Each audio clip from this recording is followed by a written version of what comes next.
I'm Chris Wallace, and this is Fox News Sunday.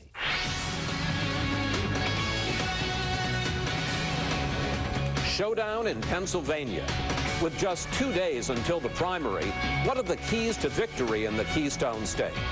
We'll ask top advisors to both campaigns. Senator Dick Durbin, who supports Obama, and Senator Charles Schumer, who backs Clinton. Then, an in-depth analysis of Pennsylvania and a look ahead to the general election from strategist Karl Rove, the architect of 2 presidential election victories. Plus, Pope Benedict at Ground Zero. We'll discuss the Holy Father's U.S. trip with our Sunday panel. Britt Hume, Nina Easton, Bill Kristol, and Juan Williams. And the sights and sounds of the most bruising week yet on the trail. All right now on Fox News Sunday. And hello again from Fox News in Washington.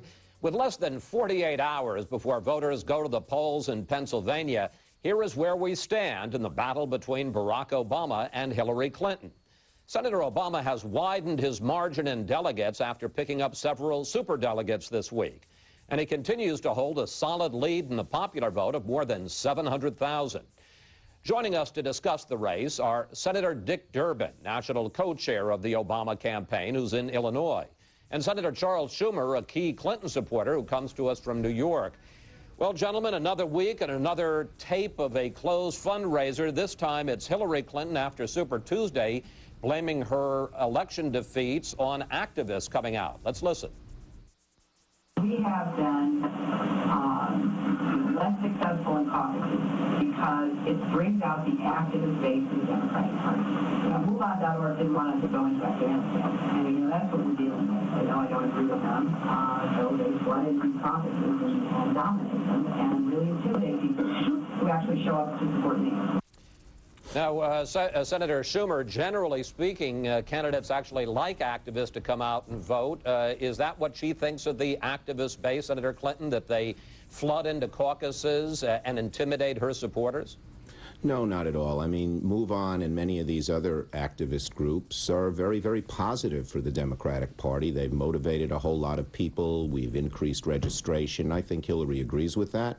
You know, they're very vocal, and sometimes they take little shots at every one of us, and that's part of the game. But overall, we in the Clinton campaign believe they're a very positive and good thing. Well, I mean, you can understand what we would have difficulty after hearing what she had to say, that she was thinking that they were positive. I want to put up again something that she said in that closed-door fundraiser. She said, Move On didn't even want us to go into Afghanistan. I mean, that's what we're dealing with. First of all, Senator, that's incorrect. Move On didn't oppose the war in Afghanistan. At least that's what they say. But is that what she thinks of the anti-war left, that they're wrong and irresponsible? That's what we're dealing with? No, I think Hillary Clinton has a very strong position of getting out of Iraq soon and quickly. I think she's allied with these groups in her view. And as I said, you know, in the push and pull of campaigns, sometimes you get a little frustrated here and there, but overall, the view of this campaign is that the activist base is very, very good. In fact, it's an antidote to some of the right-wing talk radio and other stuff that has hurt us in previous elections. We're glad it's there. Senator Durbin, I don't have to tell you, Clinton has been all over Obama for his comments at another closed fundraiser about people in small-town Pennsylvania being bitter and clinging to guns and religion. What do you think of her talking about activists and blaming them for her election defeats? Well, I think Senator Clinton and Senator Obama understand that this has been an extraordinary election cycle. 250,000 newly registered Democrats in the state of Pennsylvania. We worked hard in the Obama campaign to bring them out and register them. 100,000 more registered voters in the state of Indiana. Dramatic increases in every state. That's good for our party, it's good for our country, and I think this kind of activism is really going to make a difference in the November election. When it comes to all these comments behind closed doors, we're living in this YouTube era now, where almost anything can be taped and played back. That's the reality of political campaigning. But I can tell you this, after the last debate, after all of the comments back and forth, Senator Barack Obama is not going to allow the Republican Party to define him. He is going to make it clear what he stands for, what his values are. And when you take a look at that rally Friday night in Philadelphia, 35,000 people showed up. That's an amazing turnout, the biggest we've had in our campaign. It's an indication that he's inspiring a lot of people to get involved in politics. Of course, at this point, he doesn't have to worry about the Republican Party trying to define him. He has to worry about Hillary Clinton trying to define him. Let me ask you, Senator Schumer, another question. Clinton is questioning Obama's toughness for, she says, complaining about some of the hard questions that were asked in that debate this last week. Let's listen. I'm with Harry Truman on this. If you can't stand the heat, get out of the kitchen.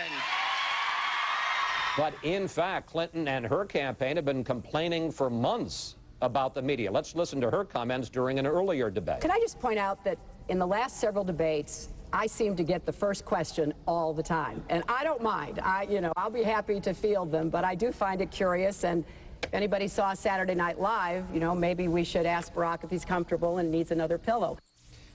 Senator Schumer, a new Washington Post poll out this week shows that a sizable majority of voters now feel that Clinton don't think that she is honest and trustworthy. When she criticizes Obama for doing what she's been doing for months, doesn't that add to people's doubts about her honesty and trustworthiness? No, I don't think so at all, Chris. And let me just say a couple of things here. First of all, I think both campaigns, every campaign, is frustrated in a certain sense with the media, and with some good reason. You guys are interested in the new issue of the day. So even though the average citizen cares far more about the health care plans of Hillary Clinton, Barack Obama, and then John McCain, or the lack of one that he has, the media says, well, we covered that back in December. We're going for the issue du jour. And of course, it gets magnified by the media, but the average citizen cares most about the things that make their lives better. But now, as for your question... Senator, wait a minute, you're being very disingenuous there. I mean, Hillary Clinton, your candidate in that debate, questions were being asked by ABC, that's true, but she piled on every time about the bitter comment, about William Ayers, about Jeremiah Wright. I mean, she commented on all these things. Why is she talking about it if it's irrelevant? You have heard complaining about the media from all the campaigns, Democratic and Republican, and from the public at large. And that's a fact of life, Chris. And that is that these little tiny issues, they may be brought up by somebody else, but the media magnifies them and plays them much longer than the public thinks. The issue du jour of 3 weeks ago is forgotten about today. Well, and so I think what we ought to be focusing on here is specifically who can do the most for the public, who can make people's lives better. As for the honesty question, let me tell you, I mean, I saw this happen when Hillary ran in New York for the Senate in 2000. At first, there were many, many doubts, and they threw all kinds of adjectives at her. The longer she campaigned, the more people got to know her, the more they saw that she is somebody who cares about people, who has a great deal of integrity, who is forthright, and that's going to come across in both this primary campaign and the general campaign. Senator, the more the people get to know her... Senator, I just can't let this pass, though. Okay, I mean, well, sometimes you get criticized the way you criticize us. That's how it is. That's not the point. The point is that since the debate, Hillary Clinton has been nonstop talking about how Barack Obama isn't tough and that he was complaining. Bill Clinton said he was whining about the debate. Now you're making it sound like they haven't said that. Well, I didn't say they hadn't said that. We have two cases here. Are they supposed to believe what you say or what they hear out of their own ears? What I am saying here, Chris, is that the fundamental issues of this campaign matter far more than any of these specific little comments. Obviously, one of the key questions here, we know that the public at this point prefers the Democratic Party when it comes to foreign policy, when it comes to domestic policy. And we know that the Republicans are going to throw at us these diversionary, nasty issues. How you deal with them is an important issue in this campaign. Not the most important, but an important issue. But again, 90% of what Hillary Clinton has been talking about is how she is going to help the average person in terms of health care, in terms of education, in terms of going after the oil companies to bring down prices. Listen to one of her speeches in Pennsylvania. That's what 95% of it is about. Well, but of course, the media chooses. I want to move on, Senator, but that clip was taken from a speech this week in Pennsylvania. But let me move on. Wait a second. Let me just finish this point. Senator, the media focuses. Since you want to talk about other issues. On the 5%. Both candidates pledged this week. Senator, I'm going to try to move on if you let me. Go ahead. Both candidates pledged this week not to raise taxes on middle-class taxpayers, but both have talked about raising the capital gains tax. In fact, Obama has talked about almost doubling it from 15% to 28%. Senator Durbin, when half the tax returns reporting capital gains come from households making less than $50,000, why isn't that a considerable, substantial middle-class tax increase? Chris, let me tell you what's happened here under the Bush administration. The economic policies that have brought us this recession have created such terrible income disparity. The policies that really haven't been sensitive to the increase in costs that American families are facing. Policies that really don't understand that trade agreements many times are costing us good-paying jobs right here at home. Those are policies that are going to change when Barack Obama is in the president's position. And what he said is we're going to focus our tax policies on helping those who are in middle-income categories, the working families who've been left behind by the Bush administration, and John McCain's embracing that same Senator, you're not economic philosophy. If I may, no, I'm sir, getting right to your... You're not answering my question, which is, let's talk specifically about capital gains. If 50% of the tax returns come from taxpayers, households making less than $50,000, how can you say that's not a middle-class tax increase if you double the capital gains tax? Answer that specific question, sir. The point I was getting to, Chris, is this. Barack Obama is the first candidate running for president who said he will have a middle-class tax cut. He has also said that tax increases will be measured against income, so that people who are in the lower income categories are going to have a better break than they've had under George Bush. I'll tell you this, he wants to make sure that at the end of the day, working families, middle-income families will pay less in taxes than they are under the Bush-McCain approach to the tax code. That is the difference. Now, you can pick out any single tax you'd like, but he is looking for the tax burden facing these working families, wants to bring it down so that they can pay for the increased costs of gasoline and health care and daycare and food. These are sensitivities that he has based on campaigning across Pennsylvania and all across this country. Gentlemen, I generally dislike questions about how well candidates have to do in primaries, the margins of victory, but Hillary Clinton is running into some serious math here, and let's take a look at that. If she and Obama split the 566 delegates still at stake in the remaining contest, forget about the superdelegates, then Obama will be within 100 of the number needed to clinch the nomination when all of the contests are done in early June. So, Senator Schumer, how big a win does Clinton need Tuesday in Pennsylvania? Well, look, I think that she's going to do very well in Pennsylvania, and I think she's going to do better than either the polls, which have always underestimated her, or the pundits have stated. I think she's going to have a strong win in Pennsylvania. I think she's going to win in Indiana. And I think that she has momentum, and you're going to see people saying Hillary Clinton is the best candidate to both beat John McCain. You look at her, she won Ohio, she's way ahead in the polls in Florida. My guess is she'll win Pennsylvania by a significant amount. These are the key states that matter. What's a significant margin? Double digits? Well, I'm not going to get into the choosing of numbers here. I think she's going to win by more than people think. Well, if people generally are talking 5%, more than that, 5 points? Well, again, as I told you, more than people think. Well, we don't know what people think. Senator Durbin, is any victory good enough for Clinton, or does she have to win by a certain kind of margin? Well, the math is very unforgiving at this point when it comes to delegate counts, and that's what it's all about. At this point, Senator Clinton needs more than 60% of the vote in Pennsylvania. When Barack Obama went into that state, and he's campaigned in every state, he hasn't been picking and choosing. He's gone in every state. When he went into Pennsylvania, Senator Clinton had a 60% lead over him, and then, I should say 60% total. And then, of course, she had the support of Governor Ed Rendell, who's a terrific organizer and a great Democratic leader. But if you look at the remaining contest, you understand that the Clinton campaign is running out of real estate. There are only a handful of states left. She needs over 60% of the vote in each one of them to catch up with Barack Obama. So are you setting that as a marker, that she has to get 60% of the vote in Pennsylvania?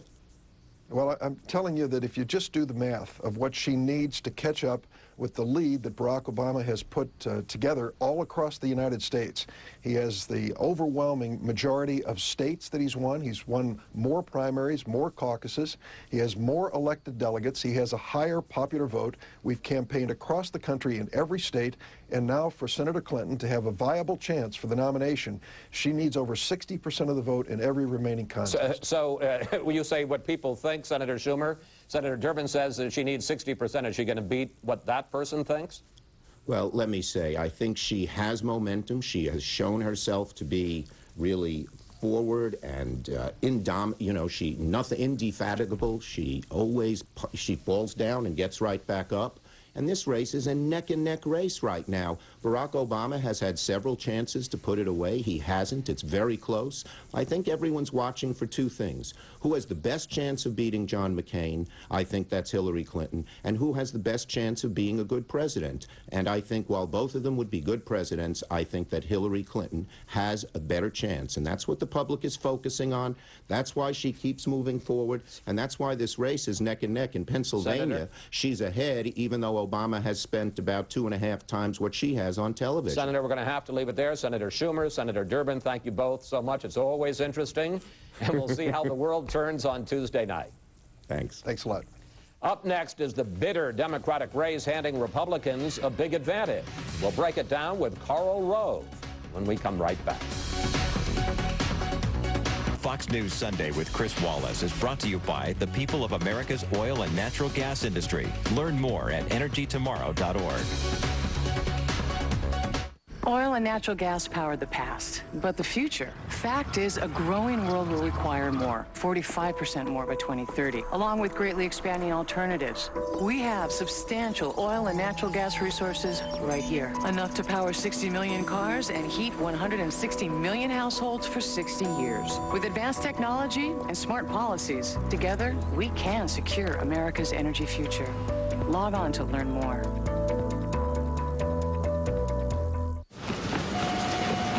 Dave, why does Ed have his own color printer? You know we can't afford that. He's annoying. We need to keep him in his office. Besides, it's a Xerox phaser, $350, and it's net workable. What about prints? Pennies per page. We all chipped in. You all chipped in? We had to. Why? We couldn't take it anymore.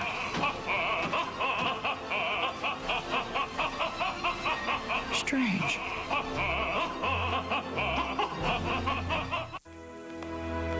Between the idea and the achievement. Between promises made and promises kept. There is one important word. How. And it is the how that makes all the difference.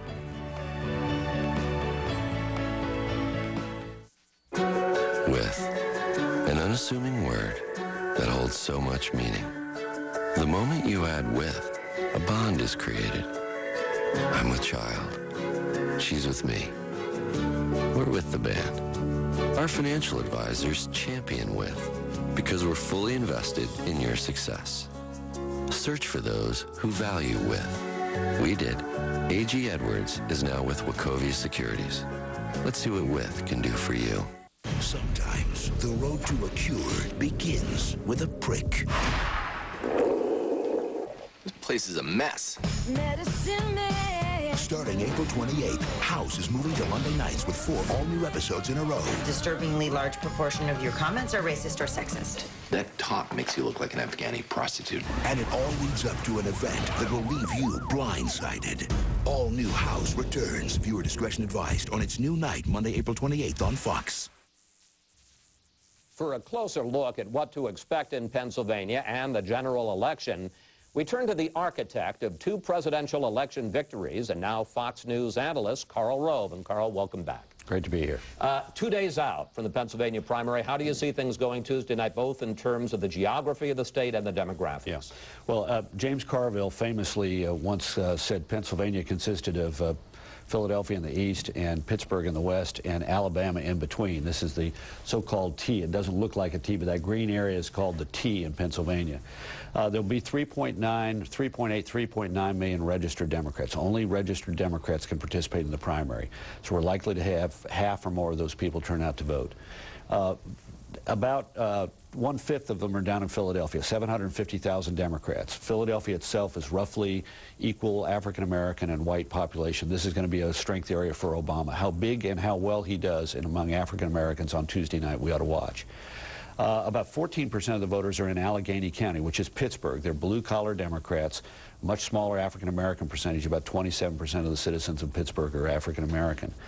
Then you have the Philadelphia suburbs, which are these 4 counties outside of Philadelphia. And they are socially liberal Democrats, about 600,000 of them. You have almost 1 million in cities around the state, like Erie and Scranton and Wilkesboro and Harrisburg, industrial towns by and large. And then finally, what's interesting is you have over 1 million registered Democrats in small-town Pennsylvania in 50 counties.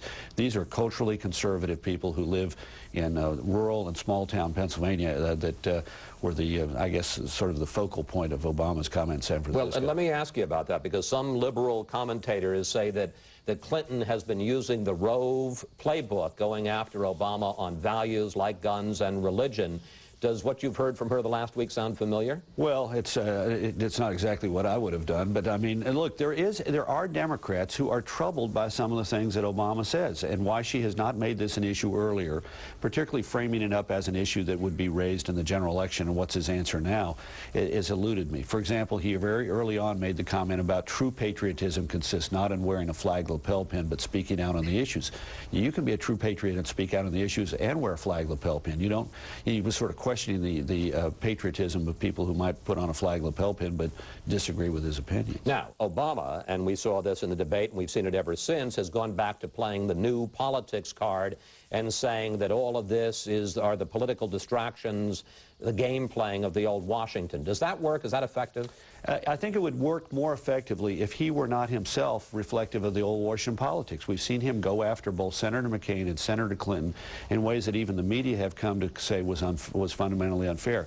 I think if you step back for a minute, the narrative that's happened over the last 4 months since his win in Iowa to today is that he's become more of an ordinary politician, more of an ordinary Washington politician, a member of the United States Senate, not this aspirational and inspiring figure that he was during that period in November, December, and January. Can he recapture that brand as he's trying to do right now? Well, I don't think he can recapture it between now and the end of the primary season, because he is in a battle and it's sort of hard to get out of that particular battle. But can he reposition himself for the general election? Yes. Let's see how well he does it when he tries. All right. Let me play the margin game with you. I was trying to play with the two senators. How well does Clinton have to do? Is it enough for her to win, or given that unforgiving delegate math, does she have to win by a certain margin to establish at least some momentum? Well, Senator Durbin was correct. From here on out, she needs to win about 59.8% of the delegates, of the 898 delegates who have yet to be elected. She has to win just under 60% of them in order to secure the nomination. So she's got a a really steep hill to climb, yes. Well, okay. So, sorry.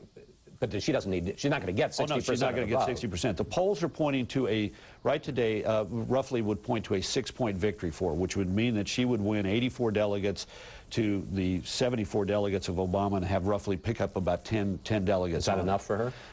It's better than nothing, but again, you got to be winning 60% someplace in order to get there, either 60% in these primaries or more than 60% among the superdelegates who have yet to express an opinion. All right. One of the big issues in the Democratic race is electability, and we're fortunate here at Fox News. You've been putting together these electoral maps, and let's put one of them up on the screen. These are recent public state polls, state by state, and then you assign states, red obviously being Republican, blue being Democrat. This is Obama versus McCain, and you have McCain at 261 electoral votes there, which is just 9 short of the majority he needs to get elected president. This, of course, is a snapshot in time, but that's up 20 for McCain from 3 weeks ago. Right. Look, if you take a look at all either the individual state polls or the Gallup tracking poll, the last month or 5 weeks have been good for Senator McCain. And that, look, we are several geological ages away from the fall election, so nobody should take this as determinative of how the election is going to turn out. But this race is far more competitive at this point than I suspect either the Democrats are comfortable with or that McCain would expect it to be. He should be way behind at this point. He secured the nomination, dropped off the front page. We have two very strong Democrat candidates who are emphasizing, both of them in their own way, change, both of them willing to say Bush, McCain in the same sentence a lot of times, and yet McCain is hanging in there with both of them in the polls. You say that it's been good for McCain, but let's take a look at the Clinton-McCain map, which is different. You now have McCain at 214 electoral votes against her. That's down 48 for McCain. Right. from 3 weeks ago. You have some states, toss-up states like Washington and Oregon there, I see, in the Northwest that were for McCain, and now you have them, yeah, they were for McCain and against Clinton, and now you have them as toss-ups. Yeah, that's interesting, but even more important than that is the industrial Midwest. For example, McCain carries Ohio against Obama, but not against Clinton. Clinton is able to keep together blue-collar Democrats who, if she's not the nominee, defect to McCain. And so she in an odd way, is sort of firming up the Democrat base, making her more comfortable in states like Ohio. But Obama is able to contest states like New Mexico and Colorado. He's in better shape in those states than Clinton. Looking at that polls and everything else, her high unfavorabilities, his agent of change, but also he's made some gaffes. Right now, and I understand it's, as you say, it's a long time till November, who do you think is the stronger Democratic candidate, Obama or Clinton? You know, I've tried to avoid answering that question because it focuses your mind on the wrong thing, which is which one do you beat. But I do think that each one of them has their strengths and weaknesses. She is a more durable candidate who's better known and tougher to move. On the other hand, Obama is the untested candidate and can either perform extremely well, as he did in Iowa, or extremely badly as he did in the debate last week. I would have to say that I think that on points I'd give it to Clinton, but not by much. Okay, let's turn to another issue, the vice president, because people are, perhaps because there isn't much going on the Republican side, starting to talk about possible running mates for John McCain. We asked you, you came up with these four, and let's take a look at them. There they are. That's Mitt Romney, Governors Pawlenty of Minnesota and Charlie Crist of Florida, and former Congressman and Bush Budget Director Rob Portman of Ohio. How do you handicap that race right now? Well, first of all, this is a big presidential decision. It's the first presidential decision that any candidate, Democrat or Republican, makes even before they get elected president. So they need to make it seriously. I picked those four as sort of representatives of the kinds of areas that McCain has got to be looking at. Romney represents the people who ran in the primary, and he is probably, of the people who ran in the primary, the most plausible. Pawlenty represents sort of more experienced people who've been around. He's a two-term governor of Minnesota.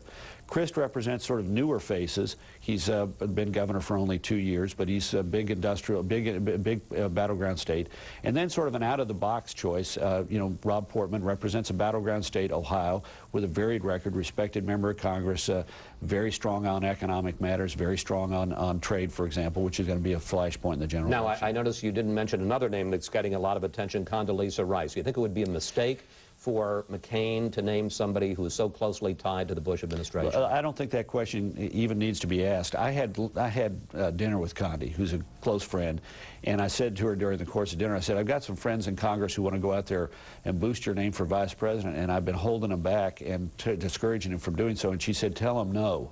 I mean, look, she has no interest in elective office. She wants to return to Stanford. She's got a couple interesting careers, and the only election that Condi Rice would like to participate in is the election for NFL commissioner, and that's not available. Finally, should McCain name his running mate sooner or later? He needs to keep a little bit of, first of all, this will take some time. If you do it right, it takes a lot of time because you have to vet these people. You have to go into every nook and cranny of their life. I mean, this is the YouTube era, and it's the culture, the visual, and it's the Google era, and everything that they have done will come out. So you need to very carefully vet it and understand the strengths and weaknesses of the record. The second thing is you need to keep something exciting for a time when nobody else will be wanting to pay attention to you. So it strikes me that you either make this decision and announce it in late July or early August at a time when you're going to be looking for ways to draw attention to you, or you save it for the convention. The Republican convention, our convention, is the first week of September, so that's awful late. That's 8 or 9 weeks before the election. My gut tells me they'll probably end up doing something in late July or early August. Carl, thank you. We're going to leave it there, but we'll be back together on Tuesday night to cover the Pennsylvania primary. Looking forward to it. The tea. Me too, the tea, the Pennsylvania tea. Thank you, sir. Coming up, Pope Benedict comes to the U.S. We'll look at his emotional trip today to Ground Zero. Back with our Sunday group in a moment.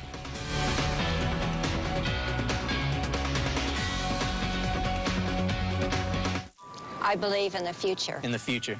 I believe in protecting the environment. I believe in energy independence. I believe we can limit greenhouse gases and keep energy cost affordable. I believe in technology. I believe in American ingenuity. I believe that meeting a challenge brings out the best in us. We will do this. I believe. I believe. I believe. We can be energy independent. We can continue to use our most abundant fuel cleanly and responsibly. We can, we will. Clean coal, America's power.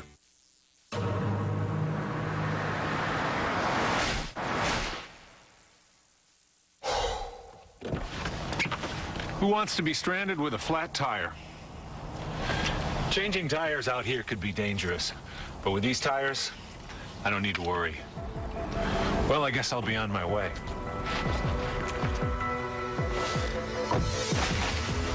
Bridgestone. Run flat tires. Bridgestone. Someone's murdered a college basketball star. R.J. Manning, he was destined to be the #1 pick. That's not going to happen. But finding the killer will be no slam dunk. Why would I kill R.J.? I didn't kill RJ. What, so I kill him? This is a terrible university. An all-new Bones. Viewer discretion advised. Tomorrow at 8/7 Central on Fox. This seed will change the way you think about your lawn forever. It's new Pennington Smart Seed. The only grass seed with all natural Myco Advantage. Smart Seed with Myco Advantage grows a deeper, denser root system, requiring up to 30% less water. For a healthier, thicker lawn. And less water is more green for the environment. New Pennington Smart Seed with Myco Advantage. Better for your lawn, better for the environment. You wanted it to work out here. You wanted it to work right now. You wanted free weekends and free hands. You wanted it to do more and cost less. You wanted your email, text messages, GPS, and MP3s. Your favorite websites, your favorite colors. And tomorrow, you'll want even more. Okay.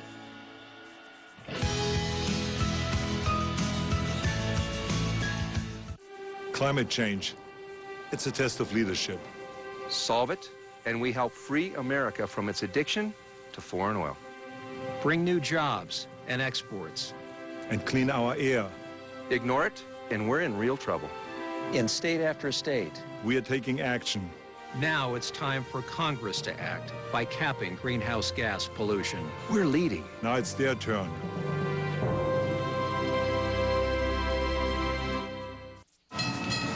Spring showers this morning, followed by partial clearing this afternoon. Today's high near 57 degrees. Tonight, more cloud cover with a low of 39. More rain tomorrow, with the chance of thunderstorms at a high of 49. And with the winds out of the northwest at 7 miles per hour, it's currently 57. With 13 tasty choices on McDonald's breakfast dollar menu and more, you too can create a little breakfast magic, all for just $1 or a bit more. Congratulations to Fox 5 News, winner of 4 regional Edward R. Murrow Awards.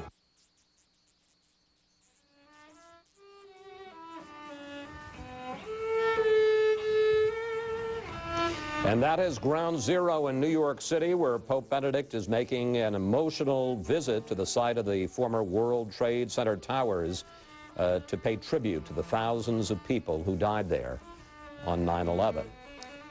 And it's time now for our Sunday group. Britt Hume, Washington managing editor of Fox News, and Fox News contributors Nina Easton of Fortune magazine, Bill Kristol of the Weekly Standard, and Juan Williams from National Public Radio. Well, it has been an extraordinary mission to America for the Pope. Big crowds, a number of indelible moments. And let's start with the Pope at Ground Zero this morning. His prayer not only for the victims and their families, but also that people whose hearts are filled with hatred will turn to love. Britt, your feelings about the significance of this particular part of the Pope's trip? My sense about this Pope is that he turned out to have something we might not have fully recognized. You know, he had the reputation before this as being kind of the enforcer, the tough guy in the church hierarchy. And he turns out to have about him a sort of a beatific sweetness that I think is enormously important for a religious leader, that you're drawn to him. He has you feel a need to be around him. And when he was doing the Mass here in Washington afterwards, when he was working his way through the crowd and the way he kissed a baby, and there was no loss of dignity in any of that, but there was a tremendous sense of his kindness and of the message always, which permeates the Christian faith, of forgiveness. I also think, Chris, that he did about as much as he could on this trip to address the stain that lingers on the church from the pedophilia scandal. He was stern about it. And he said, perhaps most importantly of all, that the church needed to have good priests, not necessarily many priests. That's a strong statement when you stop and think about it. You know, that term beatific sweetness, I think you captured it, because I was trying to find the right adjectives for his speech, particularly, or his sermon, particularly at the here in Washington. I think this entire week is a landmark moment for the church. For those of us who grew up in the church, for those of us who know victims of this pedophilia scandal, it's been a long time coming. I remember in detail the state investigation coming out of Massachusetts, the details of the abuse, and when he arrived, even before he arrived on the plane, he said, and in stark contrast to the Vatican's silence on this, he said he's deeply ashamed of this whole scandal. When he came here to Washington, to the stadium, in his sermon, he talked about the importance of protecting children. You know, even these grown adults now, he referred to them as children of sexual abuse, victims of sexual abuse. And then he met with victims, which was a huge moment. And I think if there is a potential for renaissance of the American church, which has been facing, you know, a decline in priest shortages, decline in priests, a closing of parishes and so on, I think this has the potential of reinvigorating the church here. You know, it's interesting, Bill, because when he made his comments on the plane coming over, some people thought, well, he's gone through the motions, he's checked off that box.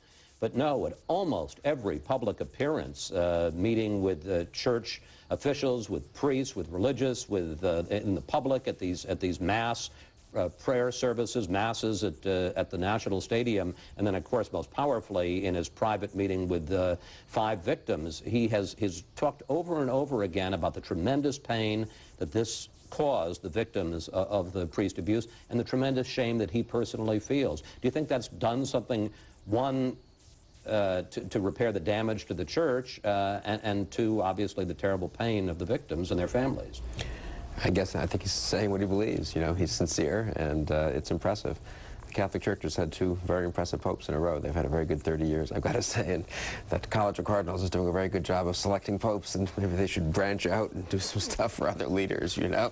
I mean, John Paul II and Benedict are just... Turn the Pennsylvania primary over. Well, that's fine. That would be fine with me, you know? They're just two, leave aside, you know, I mean, they're just 2 extremely impressive individuals. Moral stature, very intellectual seriousness and education, political courage, certainly in the case of John Paul II, and I would say in the case of Benedict, it's impressive.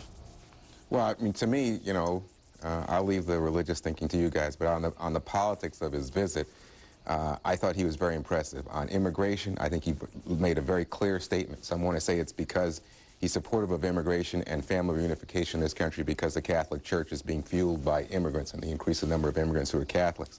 And on the issue of the treatment of people who are detainees, again, he came out and said, you know what, you've got to respect human rights, no matter whose human rights it might be.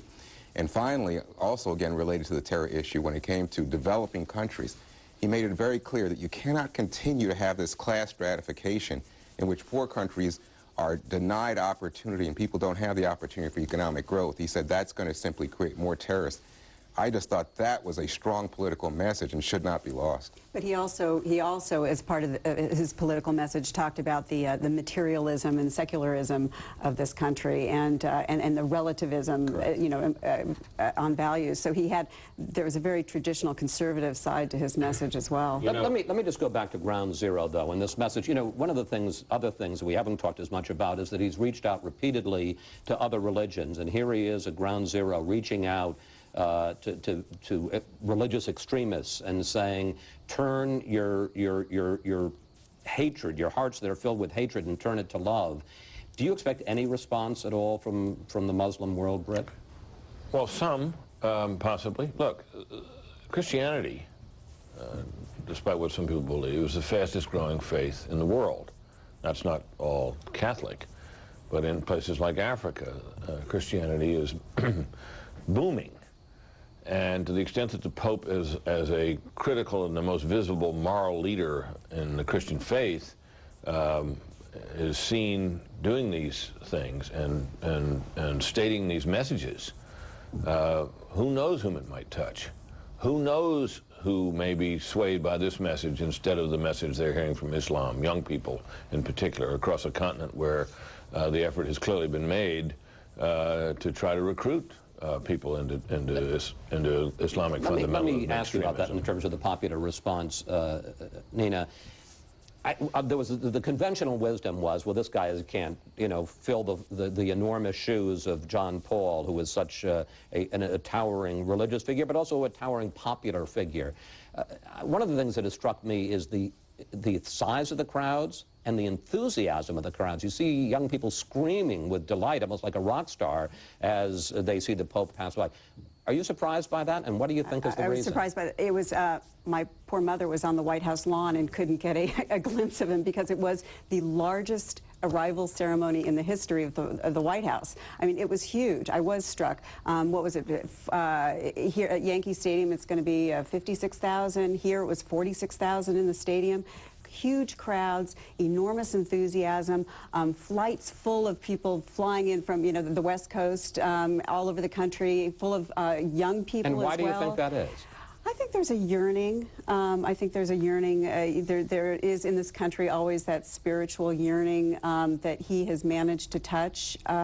And I actually have to say I was struck because we hadn't really been exposed to him on this level yet, and there was still that outpouring. And I think again, I think it's a potential. There'll be a trickle effect. I think there will be a ripple effect. I think this will his words, and people were drawn to him, watching him on TV, not just seeing him in person. I think it's going to have an impact. All right, we're going to take a quick break here, but coming up, we move from the Pope to the fight to the finish in Pennsylvania. Does Hillary Clinton have to win or win big to keep her campaign going? We'll get some answers in a moment.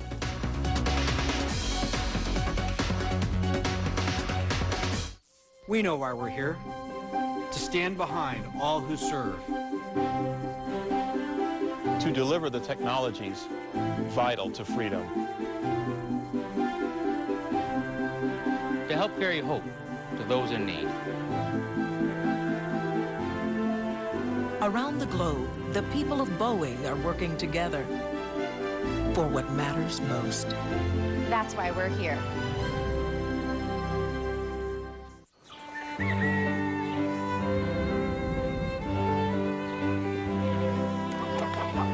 Respect the food.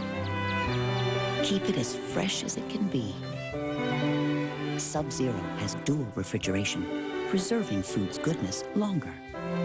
And that is why the people who know fresh food best give Sub-Zero such enthusiastic approval.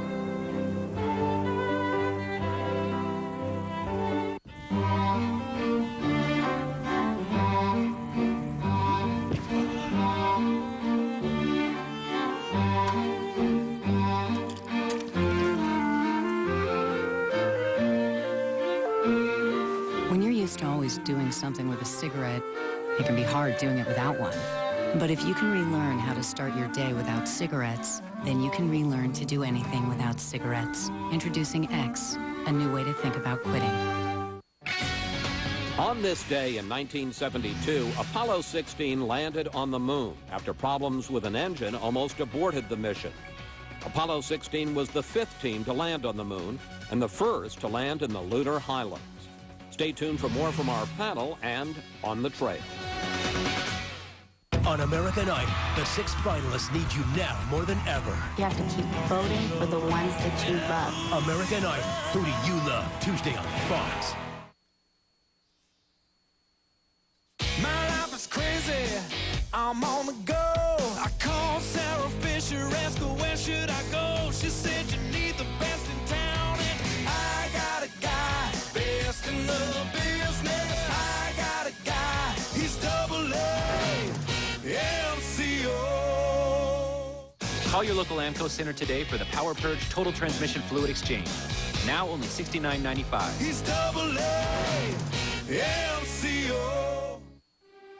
Climate change is real.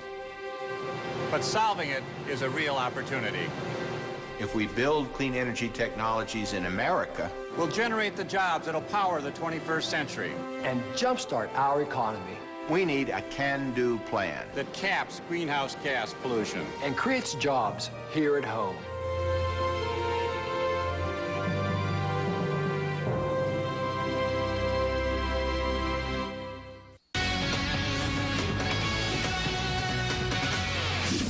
this is not a throwaway election.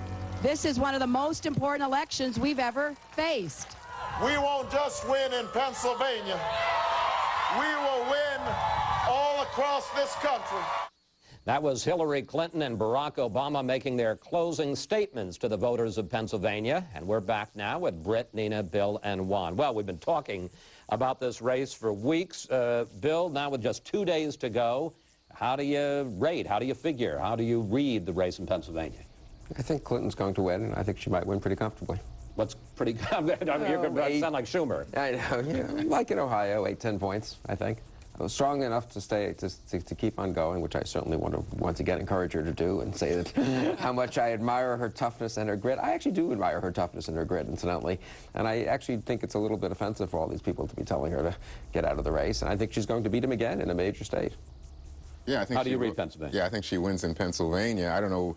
You know, it's interesting. If you look at the tracking polls right now, she has the momentum. She's the one that, but you know what? At the same time, he's been a terrific campaigner. He's gotten these large crowds. He excites young people, but I think the whole argument about electability is very much in play. And the superdelegates aren't persuaded at the moment one way or the other, especially after Barack Obama's very weak performance in that debate, and where she focused on electability. But nonetheless, I think people are looking at things like what's going on with John McCain. John McCain is running very well. I'm astounded that any Republican could be doing this well at this point, and that throws up the question, well, who is the better candidate? You just heard Karl Rove say he would actually say that Mrs. Clinton is the better candidate. I think Mrs. Clinton may take that out as an ad very shortly, because people all over are questioning whether or not all these issues that circle around Barack Obama suggest some weakness. What about this margin game? Does Clinton have to, is any win enough, or does she have to win by a certain margin? My sense is that the margin is less important than we may say in the media that it is. Because I don't think that her winning Pennsylvania by a big or small margin, the delegate count won't change all that much as long as he makes at least a respectable showing.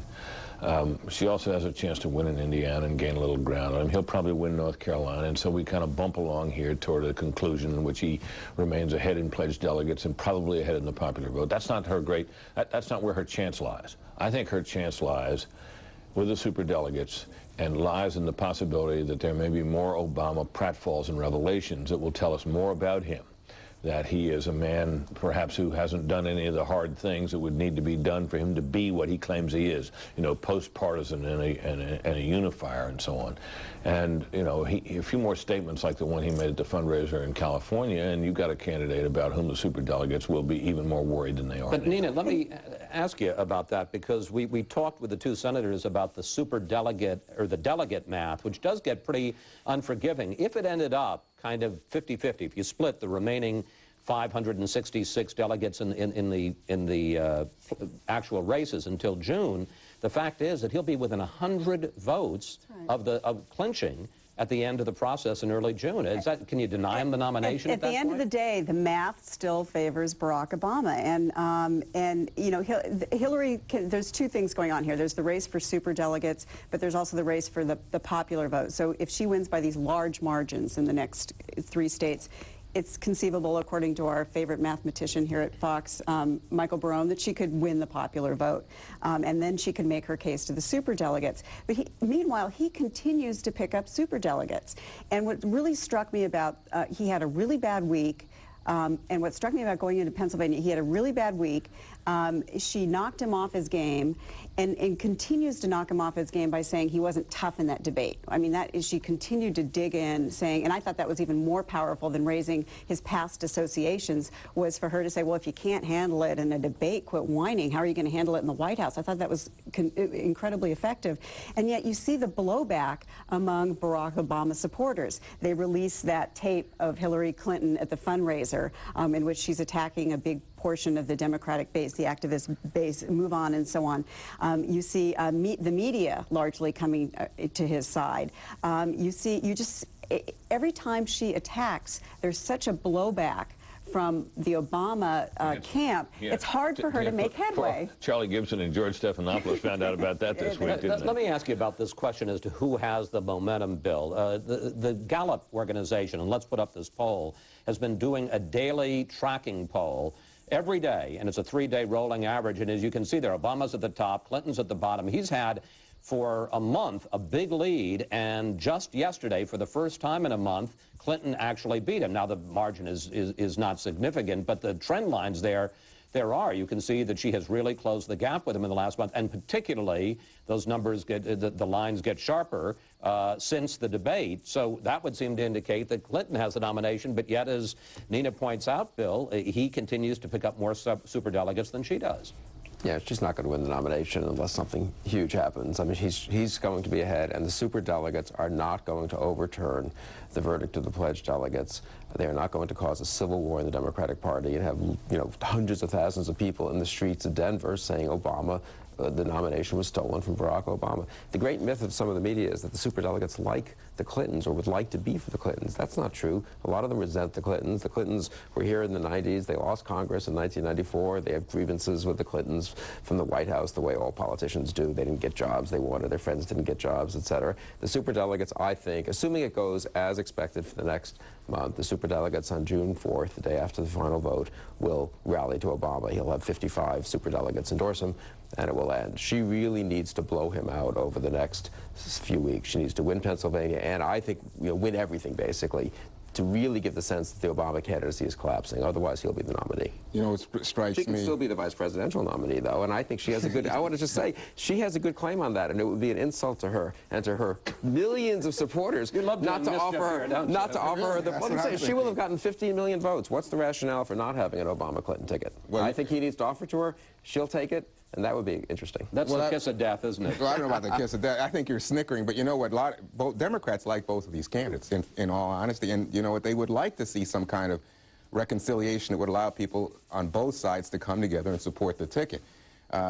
What strikes me is that when you talk about the superdelegates and the conversations going on there, is it is a real surprise to me. Going in a year ago, I would have said to you, it's the Democratic political machine that's going to bolster Hillary Clinton. But if you look back now, Bill Richardson being the most prominent one, but others like the Kennedys defecting and leaving the Clintons, I just didn't understand the deep well of resentment towards the Clintons that existed at the highest levels of the Democratic Party. Interesting to see all of these members of the Clinton cabinets. I think there are about a half dozen now, the most recent one being Robert Reich, who knows the Clintons from the 1960s when he and Clinton, Bill Clinton, were Rhodes Scholars, and they've all turned against the Clintons. And in the midst of this, and this plays to what Bill was snickering about a minute ago, John McCain goes along his happy way.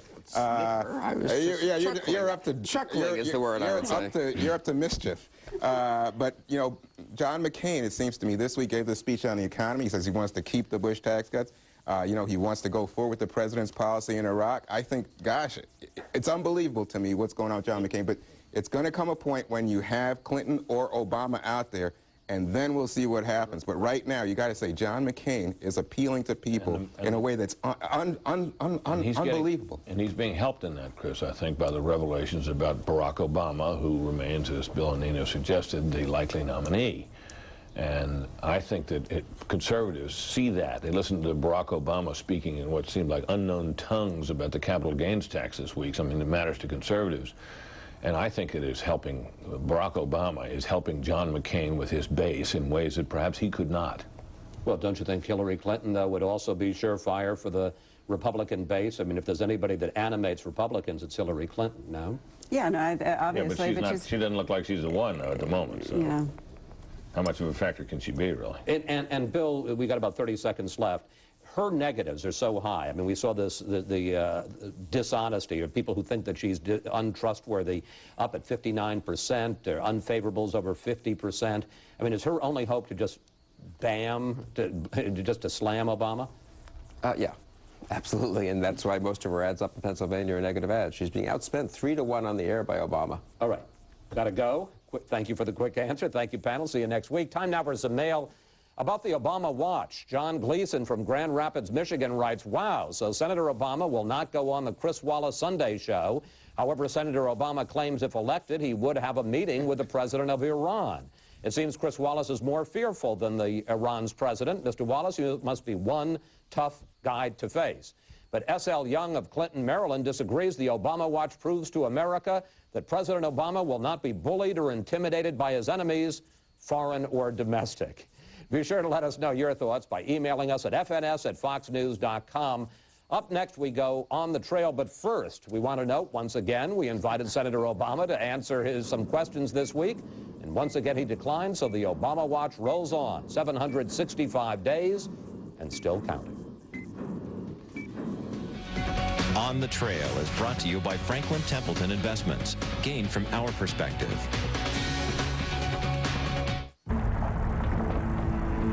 You see firemen battling poor visibility. At Franklin Templeton, we saw a chance to invest early in a leading thermal imaging technology, a smart investment for our fund shareholders. Perspective like this has made Franklin a leading equity manager. Franklin Templeton Investments. Gain from our perspective. Ask your advisor for a prospectus with investment goals, risks, fees, expenses, and other information to read and consider carefully before investing. You guys like riddles? Yeah! Okay, so what's heavier, 100 pounds of bricks or 100 pounds of feathers? They weigh the same. Okay, you guys are pretty smart, but what about this one? When is a car not a car? When is the green car of the year? Huh? Yeah, you see, the full-size Chevy Tahoe hybrid has been named the green car of the year. They call it a green car, but it's an SUV? Why? I guess it's pretty smart. Like you guys. Chevy, from gas-friendly to gas-free. That's an American revolution. Oil and natural gas powered the past, but the future. Fact is, a growing world will require more, 45% more by 2030, along with greatly expanding alternatives. We have substantial oil and natural gas resources right here, enough to power 60 million cars and heat 160 million households for 60 years. With advanced technology and smart policies, together, we can secure America's energy future. Log on to learn more. In the final countdown to Pennsylvania, the attacks keep getting sharper as the stakes keep getting higher. It has been a week to remember on the trail. But I think his comments were elitist and divisive. It may be that I chose my words badly. It's not the first time, it won't be the last. But when I hear my opponents, both of whom spent decades in Washington, saying I'm out of touch, it's time to cut through the rhetoric and look at the reality. It wasn't just me responding to them, it was people who heard them, people who felt as though they were aimed at their values, their quality of life, the decisions that they have made. The problem that we have in our politics, which is fairly typical, is that you take one person's statement, if it's not properly phrased, and you just beat it to death. And that's what Senator Clinton's been doing over the last 4 days. She was taking every opportunity to get a dig in there. That's her right to kind of twist the knife a little bit. They've been beating up on her for 15 months. I didn't hear her whining when he said she was untruthful in Iowa. Let me tell you something, it's no old man's job. I guess Congressman Murtha will have to speak for himself in his own condition. There's no one in this theater who can fix the mess we're in. Let me handle this. Try toggling the input. Okay.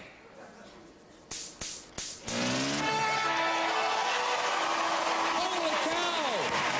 Senator Obama, won't Senator Clinton be happy that she fixed our screen? And be sure to see how it all turns out Tuesday night when Britt anchors our coverage from America's election headquarters starting just before 8 p.m. Eastern. And that's it for today. Have a great week, and we'll see you next Fox News Sunday.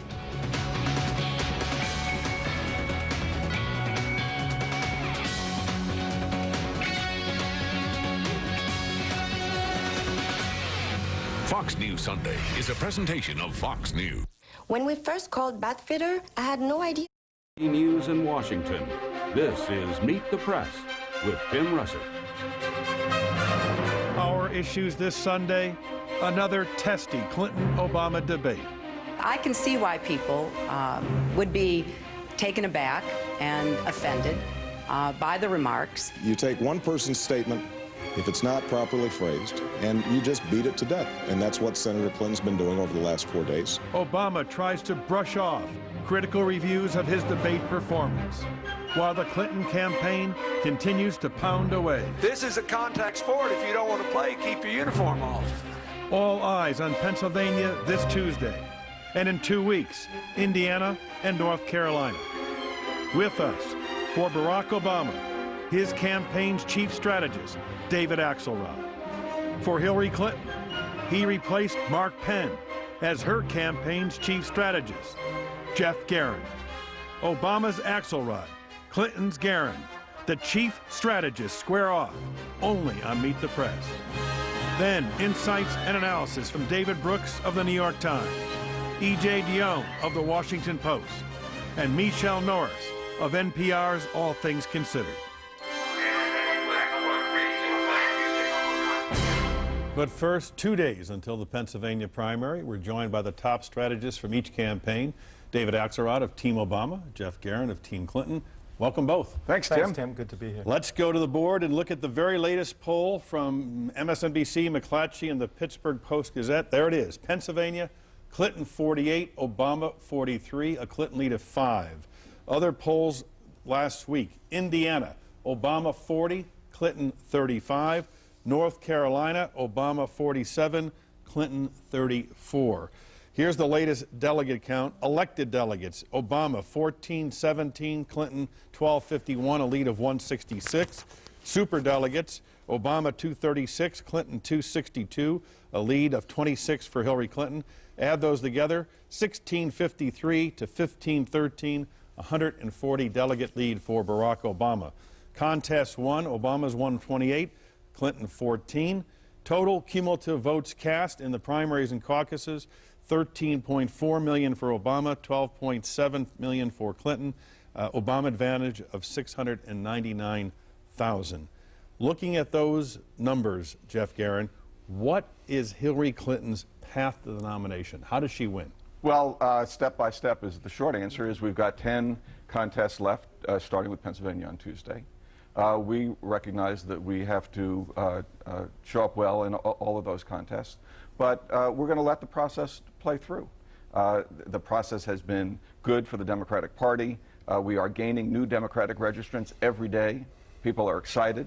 People say that there is a view among Democratic voters that this is a process that should go on. People care much more about getting it right than getting it done. You know, we'll go through to June 3rd. I think at that point it'll be a very, very close election. Neither candidate's going to have enough pledged delegates to win the nomination to have the 2,200 plus that are needed. And we'll see where we are, and the party leaders and elected officials will then start to exercise their good judgment about what's in the best interest, not just of the party, but of the country in terms of who will make the best, strongest president for America. But if you crunch the numbers and even assume that Hillary Clinton wins Pennsylvania by 10 points, with 2 million voters turning out, she would gain 200,000 cumulative popular votes in that total. It's very difficult to find a way where she'll have more elected delegates, she'll have less popular cumulative vote, she'll have one fewer contest. How do you then say, nominate me and not the other guy who has more delegates, more popular vote, and one more contest? Well, there's more to this process. Look, the superdelegates, as they're called, this is not about a backroom deal. These are people who are elected officials. They are elected party representatives. They're going to, in the clear light of day, both candidates, I think, will make a case to them about why they are the best choice for the party and for the country.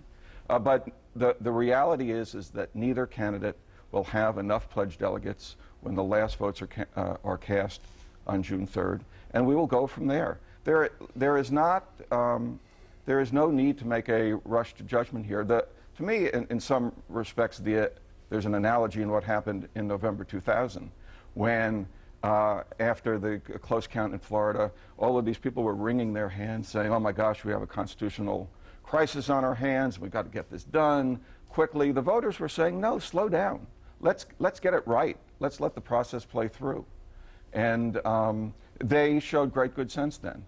And that's what Democratic voters are saying now. There is a process. Let it play through. Let the people speak. We'll see where we are on June 3rd. There is not a problem here. And Senator Obama has said the same thing.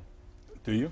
Well, look, I agree with Jeff that there has been something very positive about this contest. We've brought more Democrats out than at any time in recent memory. There's great enthusiasm within the party. But to say that we shouldn't have a rush to judgment, I mean, we've been at this for 15 months. We've been through, 40-some-odd primaries. Now, look, I don't believe that anyone should tell Senator Clinton to get out of the race. She has to make that decision, and as long as she feels she has a reasonable chance to win the nomination, I understand her continuing. She's poured herself into this. She's a formidable candidate and a formidable person. But if the strategy ultimately becomes we can't win the delegate count, we really can't win the nomination on the legit, so we're going to apply the kitchen sink strategy and tear down Senator Obama and see if we can destroy him in order to advance our own candidacy. That is damaging. That is bad for the party. So let's move forward, but let's move forward in a positive,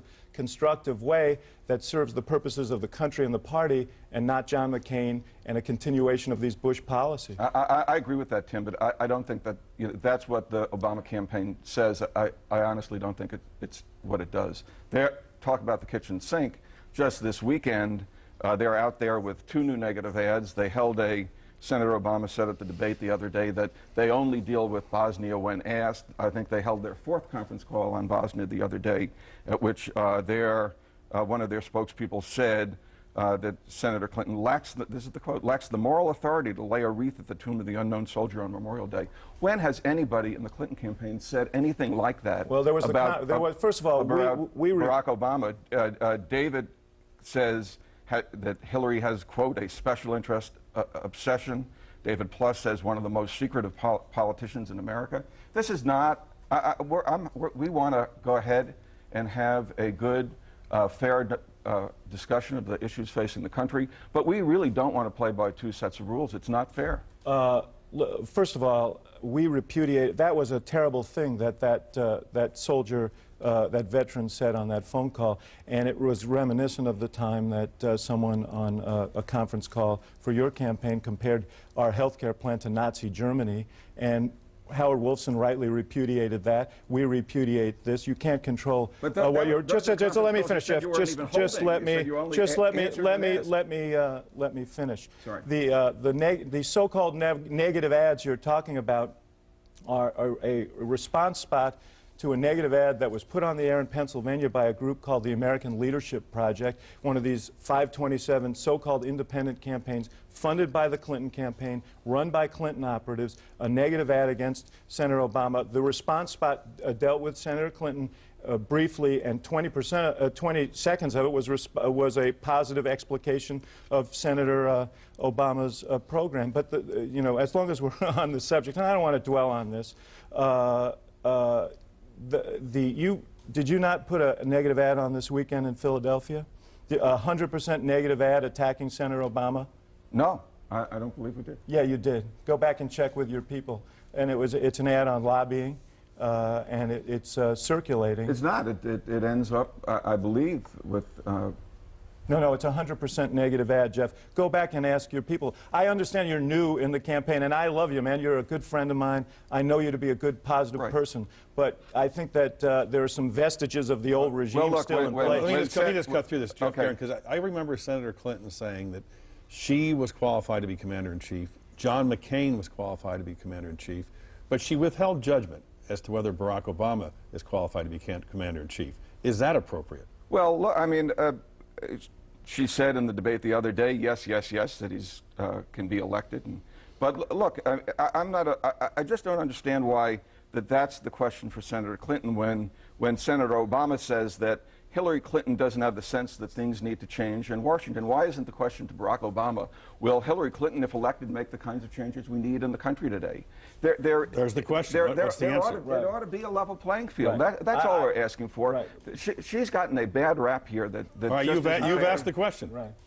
Look, as I said, I respect Senator Clinton. We respect Senator Clinton. Senator Obama didn't get into this race to tear Hillary Clinton down. He got in this race to lift this country up. And his strong feeling is that in order to do that, we have to challenge the prevailing practices of Washington. That means this unbelievable hammerlock that special interests have on the decision-making here, this penchant for scoring political points rather than solving problems. And most importantly, the divisiveness that emanates from our politics. We need to bring this country together in order to get things done. I think that's what the American people are looking for. Senator Clinton has many, many attributes, and she's a smart and able person. She's got a lot of good ideas. Will she bring the changes necessary to Washington? I think the answer to that is no. I think she is running as the consummate Washington insider. That is her argument. I know the system better than he knows the system. I can work the system. Well, we believe the system has to change. This system is not serving the people of Pennsylvania or the American people. You used the word reasonable chance. Do you believe that Hillary Clinton has a reasonable chance of being the nominee? Well, I think it's difficult. I think everybody would acknowledge that it's difficult when you look at the numbers. They're daunting, but only she can make that decision, Tim. Will Senator Clinton stay in this race through all the primaries in June?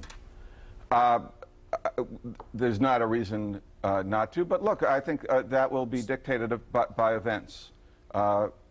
Her commitment now is to let the process play through, to let voters vote. But if she woke up after Indiana and North Carolina, where there will only be 220 elected delegates available, and she was still 150 behind Obama, and she couldn't catch up in the popular vote, would she say, I just can't catch up, it's time to fold the tent because this is dividing the party? Look, I think it's time to fold the tent when somebody gets to that number of 2,200 delegates. Howard Dean says the superdelegates who are undecided should make their decision by early June, not wait to the convention, so that we, the Democratic Party, he said, will know who our nominee is the first week of June. Is that advisable? Well, look, I would advise people to wait until June 3rd when this process is played through, see how close it is, how well the candidates are doing, how they're conducting themselves. But let me just go back for 1 second. This idea that Hillary Clinton won't make the changes we need in Washington, Senator Obama's campaign is based on a negative premise about Senator Clinton. And somehow she's been cast as the one who's running the negative campaign. She is all about solutions. Our events in Pennsylvania and elsewhere aren't about what's wrong with Barack Obama. They are Solutions for America events. She has the debate the other day, the important part of that debate wasn't the beginning. It was when they were talking about the issues. And in that part of the debate, the reason that Senator Clinton won is that she came across as the person who knew the issues, knows her own mind, knows who she stands for, and knows what to do as president to make the changes we need in America. That's a fair debate to have. Just for out there saying she's in the thrall of the special interests, won't make changes, that's not an honest discussion. But in our poll that we put on the board where Clinton is ahead, David Axelrod, voters by 2 to 1 said Hillary Clinton was the better debater the other night. Do you agree? I think she had. I think she had a very strong performance the other night. I'll give her that. We've had 20 some odd debates, and everybody's had good nights and bad nights. And she, I think, did.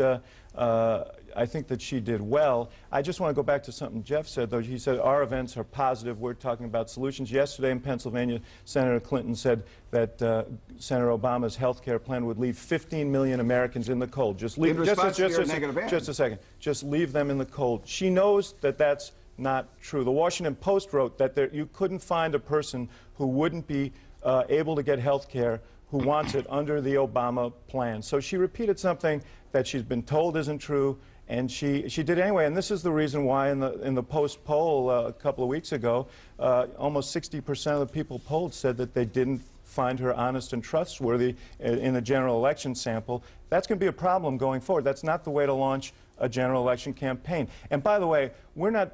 Our negative view is not of Hillary Clinton. Our negative view is of the politics of Washington. It's broken. It has to be fixed. And you can't do that when you wink and nod at the very practices that are essentially corrupting the system and making it difficult to get anything done. Well, all I can say is that Senator Clinton is the person who voted against the Bush-Cheney energy bill. Senator Obama has taken close to $2 million over his political career from corporations, PACs, and lobbyists.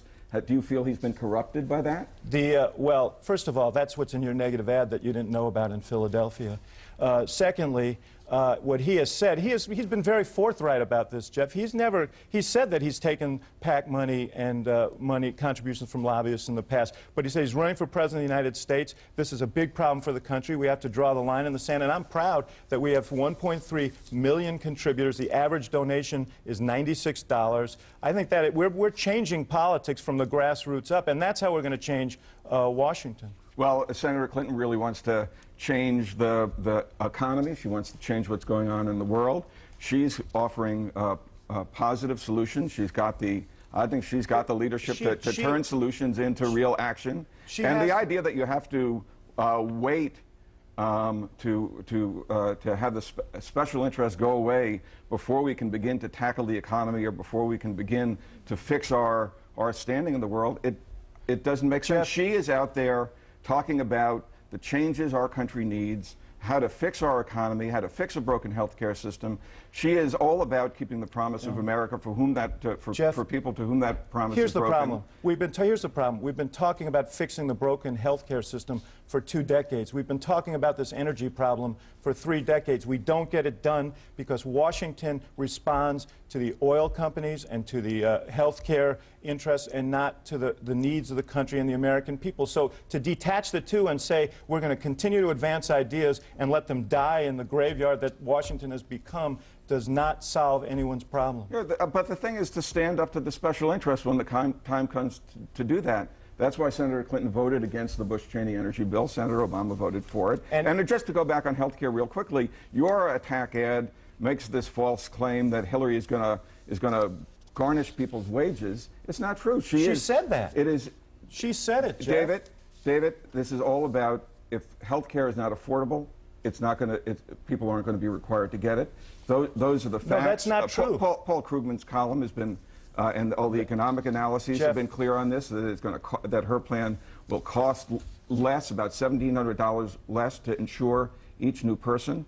So, David, Jeff, that's not true. She sat on a program like this on a Sunday, and she said, "I will garnish people's wages if they don't sign up for this health care plan." That's what she said. Her mandate is a mandate on people to buy health insurance, and if you don't, like yours on children, and if you don't, she will garnish your wages. There's a respectable debate to be had about this, but let's be honest about what we're proposing here. Right, but the full story on Senator Clinton's health plan, if you want to be honest, is she has extraordinary cost controls that aren't in your plan. That's not true. They're almost identical. Well, we'll let the health care. Let me turn to a foreign policy issue. Sure. This was in the debate last week in Philadelphia, and Senator Clinton was talking about an umbrella of deterrence.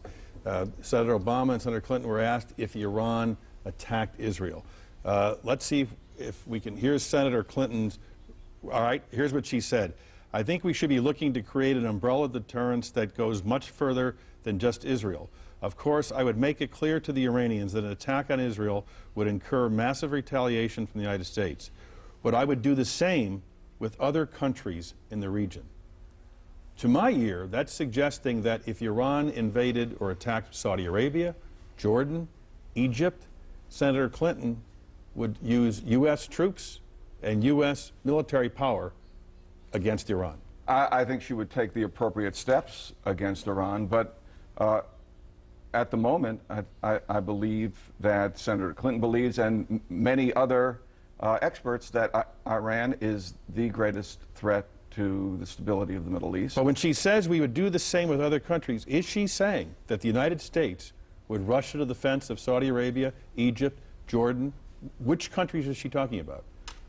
Tim, I want to be totally honest here. I am helping Senator Clinton with her message. I am not her policy advisor, but I think what she is saying is that Iran is a threat. Iran has to know that we take it seriously as a threat, and we're not going to sit by idly if, as it gains nuclear strength and power, in part because of the failures of this administration, we're not going to sit idly by and let them attack other countries militarily. David Axelrod, Senator Clinton said yesterday that, quote, "You know, he always says in his speeches he's running a positive campaign, but his campaign does just the opposite." and Senator Clinton's talking about the negative ad about her health care plan, and this flyer about her trade position. Hillary Clinton supported NAFTA, permanent China trade, lost thousands of jobs. Hillary Clinton was praising NAFTA, see for yourself. It's a negative piece on Hillary Clinton. Well, look, you know, Jeff said before that in the debate, Senator Clinton spoke her mind, but the problem is she speaks her minds. She usually has two positions on these issues. On NAFTA, for 12 years, she was a strong supporter, and the fact is that when her schedules came out from the White House after months of delay, what they showed was she was in organizing meetings for NAFTA, exhorting people to support it. She never spoke out. She said she spoke out against NAFTA in the past. She didn't. You can, look, there's an honest debate to be had about NAFTA, but again, let's be straightforward about what your position was. And so the complaint really is that you can't be for NAFTA for 12 years and then go into Pennsylvania or go into Ohio and say, oh, I was always against it. I mean, this is part of the credibility problem that Senator Clinton has, and it's very much what makes people cynical about Washington, cynical about politics. But if your campaign can criticize her position on trade, why can't she criticize your position on health care? She can, and she has, and she's availed herself of that opportunity again and again. But we should have a straight-up conversation. Are they both negative campaigns? We should have a straight-up conversation about what these positions truly are, not a distorted conversation based on changes of position or misinterpretations of things that were said. Kim, David's description of Senator Clinton and NAFTA is simply and wholly inaccurate. During the 1992 campaign, she was opposed to NAFTA. Everybody in that campaign who were at those meetings knows that she was opposed to NAFTA. She actually read the treaty. She knew exactly why it was a bad treaty. But for David refers to the schedule, she was a member of President Clinton's administration. Under those circumstances, you support the president, and when Hillary Clinton is president, everybody will be expected to do that as well. But she did say it's been good for America. What she has said about NAFTA is that it needs to be changed, that it's time for a timeout on trade to rethink this. When we had that debate, Senator Obama's representative went to Canada and said, well, not really. And Senator Obama has not been consistent on this issue of NAFTA as well. So again, but the idea that she has 12 years of being for it's just a lie. It's simply not true. All her public statements, Jeff. It's simply not true, and certainly not true reflect that. To the extent that when she has been an independent agent, when she had an opportunity to advise Bill Clinton during the campaign and early in the administration on this, she was opposed to NAFTA. As a senator, she's talked about the need for a timeout for trade. She's talked about the flaws of these agreements. And so, you know... But Jeff, what she said was that I spoke out against NAFTA. Can you show one place on the public record where before this this campaign, that she actually spoke out against it? Well, we have not found one. She spoke out against it strongly. Privately? In the councils of when is... The other thing is, Senator Obama, a more current example. Your predecessor, it has not. Your predecessor, Mark Penn, is not here tonight because he angled on down to the Colombian embassy at a time that Senator Clinton said she was opposed to that treaty to plot strategy with them about how to pass that treaty, her chief strategist. Doesn't that cause some concern for people? I think it does. Well, A, as you note, he's not here today. And second, is the co-chair of your campaign writes editorials in favor of the Colombia Free Trade Agreement. Nobody would say that Barack Obama is going to take a position different from the one he believes in because the co-chair of his campaign feels that way. Nobody says that Tom Daschle shouldn't be the co-chair any longer or shouldn't ever be allowed to serve. So why did Penn leave? If there's nothing wrong with it, why did Penn leave? Shouldn't be in administration. Why did she ask him to leave then? Well, I think that he made an error in judgment. Well, what was the error if there's no problem with it? The error was that he ought to be very focused on Senator Clinton's business, but right now. But look, we don't make an issue about Senator Daschle, the co-chair of your campaign, advocating this treaty because we believe that Senator Obama has the integrity to do what he thinks is right. it would be nice if you felt the same way about Senator Clinton. I recognize you don't. Well, and look, David, I'm not questioning her integrity. I'm questioning her forthrightness on this particular issue because she has a long record of saying one thing and doing another, and that I think is a concern. It would be a concern if it were true. Let me ask about two final issues. David Axelrod, based on the last couple of weeks, many Democrats fear Republicans in the fall will string together an ad which shows Michelle Obama saying that she really never had pride in America until this campaign when Barack Obama was running.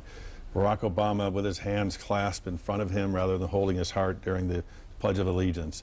Barack Obama not wearing a flag pin. Barack Obama talking about clinging to faith and to guns. Suggesting a Barack Obama meeting with Bill Ayers, a former Weatherman Underground figure.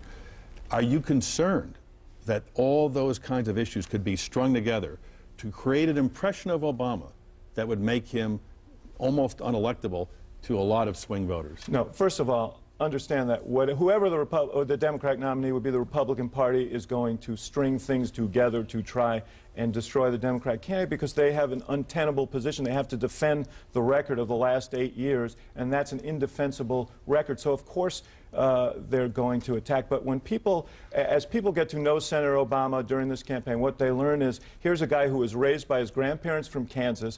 His grandfather served in Patton's army. His grandmother was a Rosie the Riveter on the bomber assembly line. He has said many, many times, only in America could his story be true. I don't know anybody who's more patriotic and who loves this country more than Barack Obama, and that's the person people are going to get to see when he's the Democratic nominee in campaigns across this country. We're going to fight all those caricatures off, as Senator Clinton would have to deal with many, many things were she the nominee.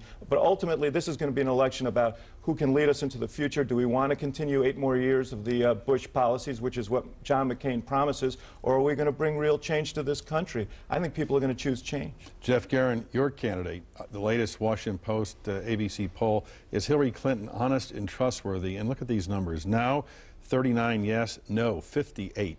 That's amongst Democrats. This is Obama, Clinton, 53-30. They think he's more trustworthy. But Clinton has a 58% no, not trustworthy. Obviously, the Bosnia sniper piece had a large part in framing that.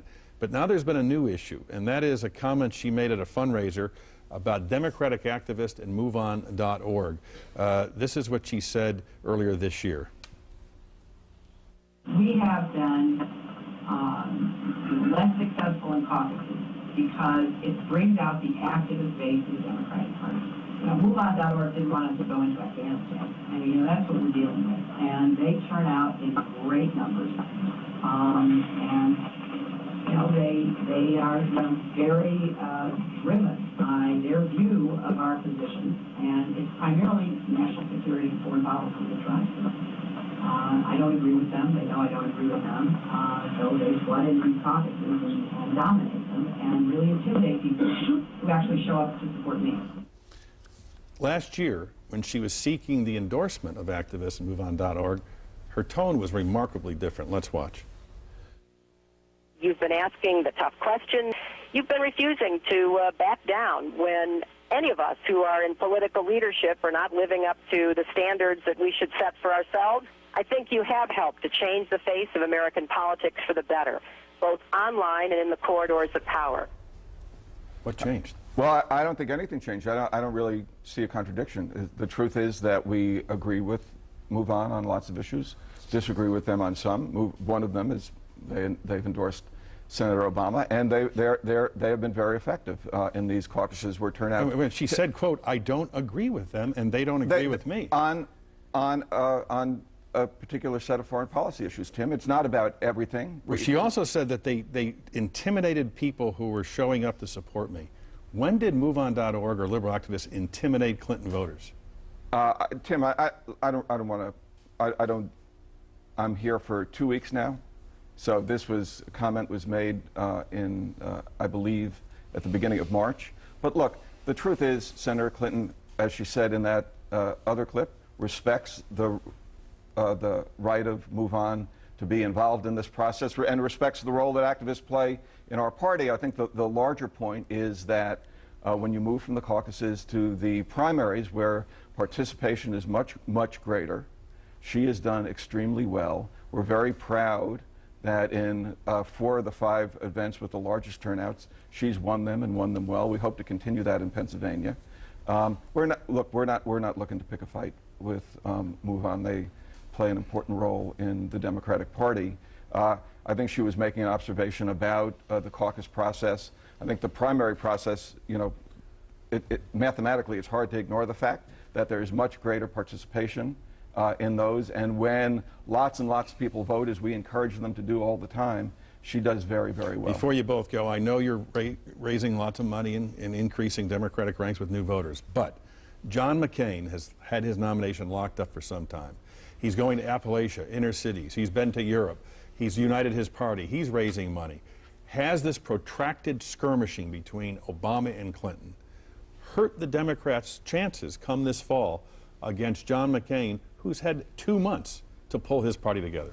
Tim, I really think Democrats are going to be united in the fall. I think people understand that this is a really serious time for our country between the war and the devastation in our economy, and that the decisions that are made in the next 4 years are going to shape not just the next decade, but the next century. And people want to move forward. They don't want to go back. John McCain represents a continuation of the George Bush policies. He's embraced his economic policies. He's embraced his Iraq policies. I think Democrats are going to be united in the fall. So you want to go all the way to the convention with this battle? I'm not looking to go all the way to the convention, but I don't think we will. I think this will be settled long before the convention. And let me make 2 quick points. First, I think this has been beneficial to the Democrats, not just because people are excited, but Senator McCain isn't getting a heck of a lot of attention. He did his bio tour. People were paying attention to us. But I want to agree with what David said. It may be hard to tell. David's one of my best friends in politics. If Senator Obama is the nominee and he asks me to help, I'll be there in a heartbeat. And if Senator Clinton is the nominee, I know that David will be there as well. So this will be a united party when this is all over. Jeff Caron, David Axelrod, thanks very much. Thanks, Tim. Coming next, John McCain, Hillary Clinton, Barack Obama. The race for the White House through the eyes of David Brooks of the New York Times, E.J. Dionne of the Washington Post, Michelle Norris of NPR's All Things Considered. Our roundtable is next, right here, only on Meet the Press. Meet the Press is brought to you by Pacific Life. For insurance, annuities, and investments, choose Pacific Life, the power to help you succeed.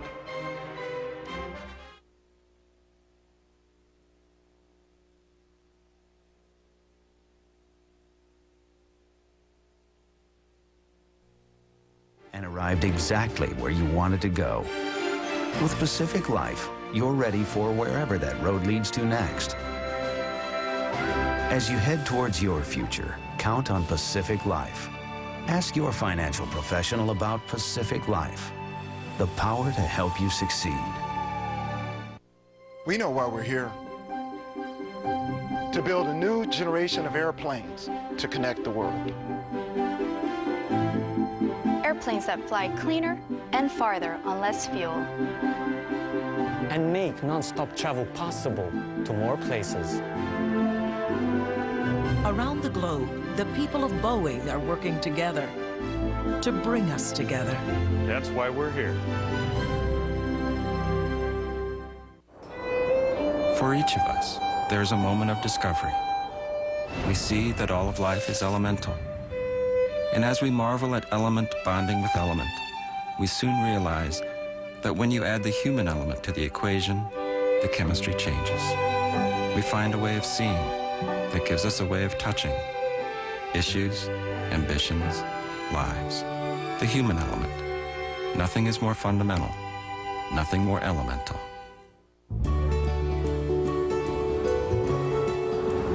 Wow, that's it? It's got purples and greens. It looks very complicated. It looks like a little solar panel. This is what makes my computer tick, this little thing. This really allows me to connect with my family in Beijing. I couldn't teach my class without this. This is the thing that lets me make movies. Well, I think that's pretty fantastic that this little thing makes so much possible. Our political roundtable, David Brooks of the New York Times, E.J. Dionne, Washington Post, and NPR's Michelle Norris, after the station.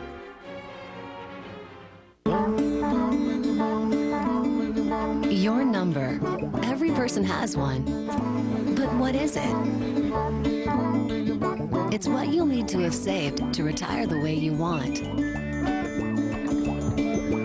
We're ING. And when it comes to planning your retirement number, we can help make it easier. Learn more at ingyournumber.com. ING, your future made easier. Millions of children take them every day.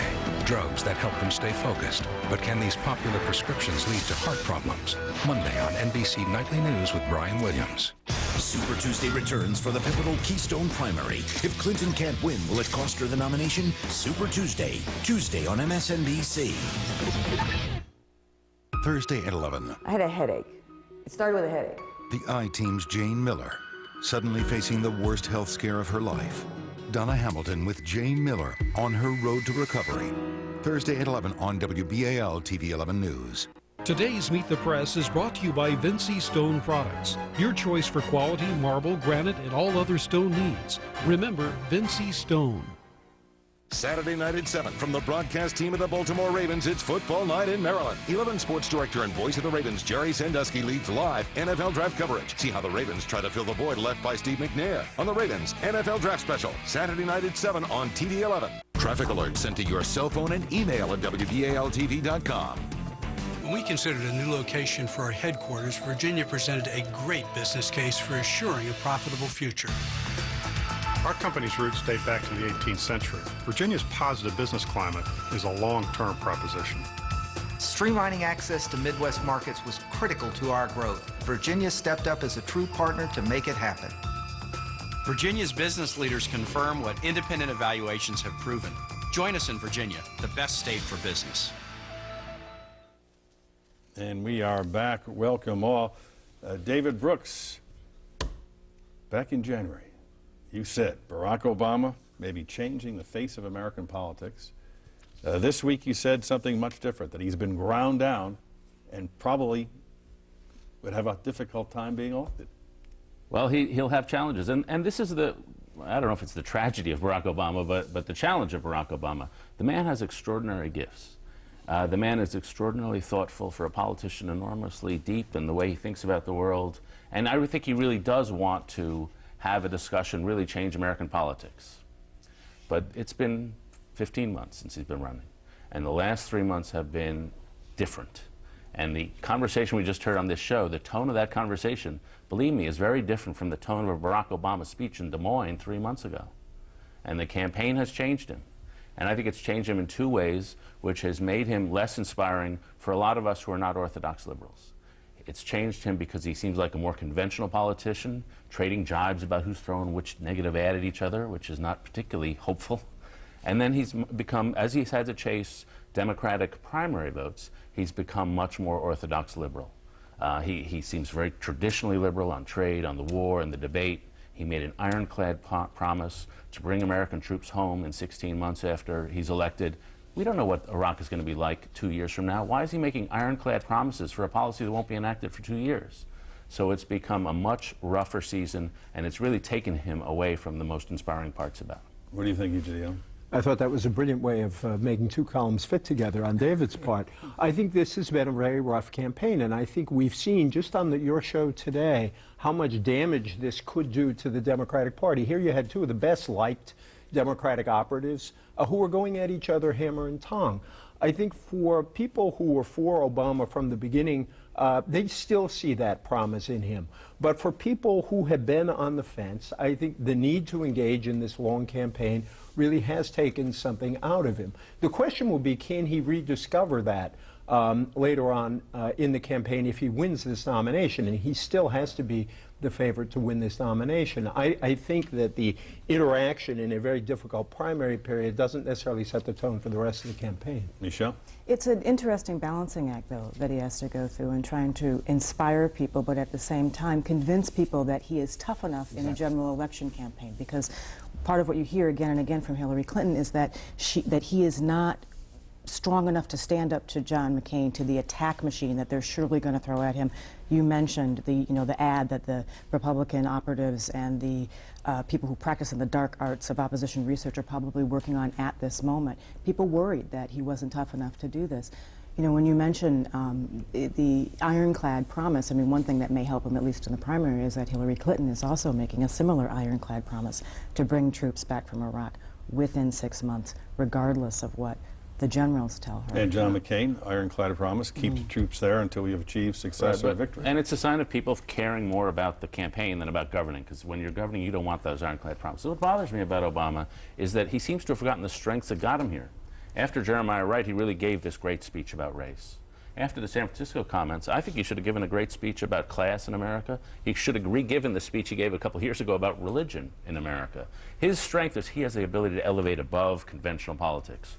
Last couple of weeks, it's been conventional politics. You know, can I just say one thing? I mean, there was a lot of people who looked at, the question in the debate about the questionnaire and whether or not he had signed the questionnaire. One of the things that the campaign had talked about is perhaps trying to elevate the debate on gun ownership in America. If there was ever an opportunity to do that, Pennsylvania would be the place to do this. There are some 12 million hunters in America. 1 million of them are in Pennsylvania. And so as someone who comes from the 13th District in Chicago, where gun issues are very different in a place where young people are sent to their grave early because of this, people wondered if he would stand up to the hunters and say, I respect your position, but understand that there are people in America who view this in a different way. Instead, he spoke like a politician. And I think Michelle hit on the paradox that Obama confronts. And we're really scrambling lots of stereotypes in this campaign. One is a gender stereotype. Hillary Clinton is running as the tough fighter.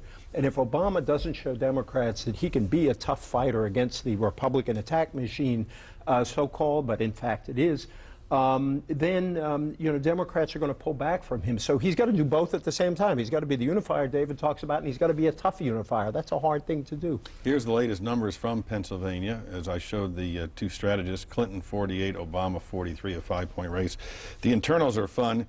Here it is, amongst hunters, 56 Clinton, Obama 31. Gun owners, Clinton 53, Obama 28. And bowlers, 54 to 33. I guess they heard he bowled a 37. But here's the comeback for Obama.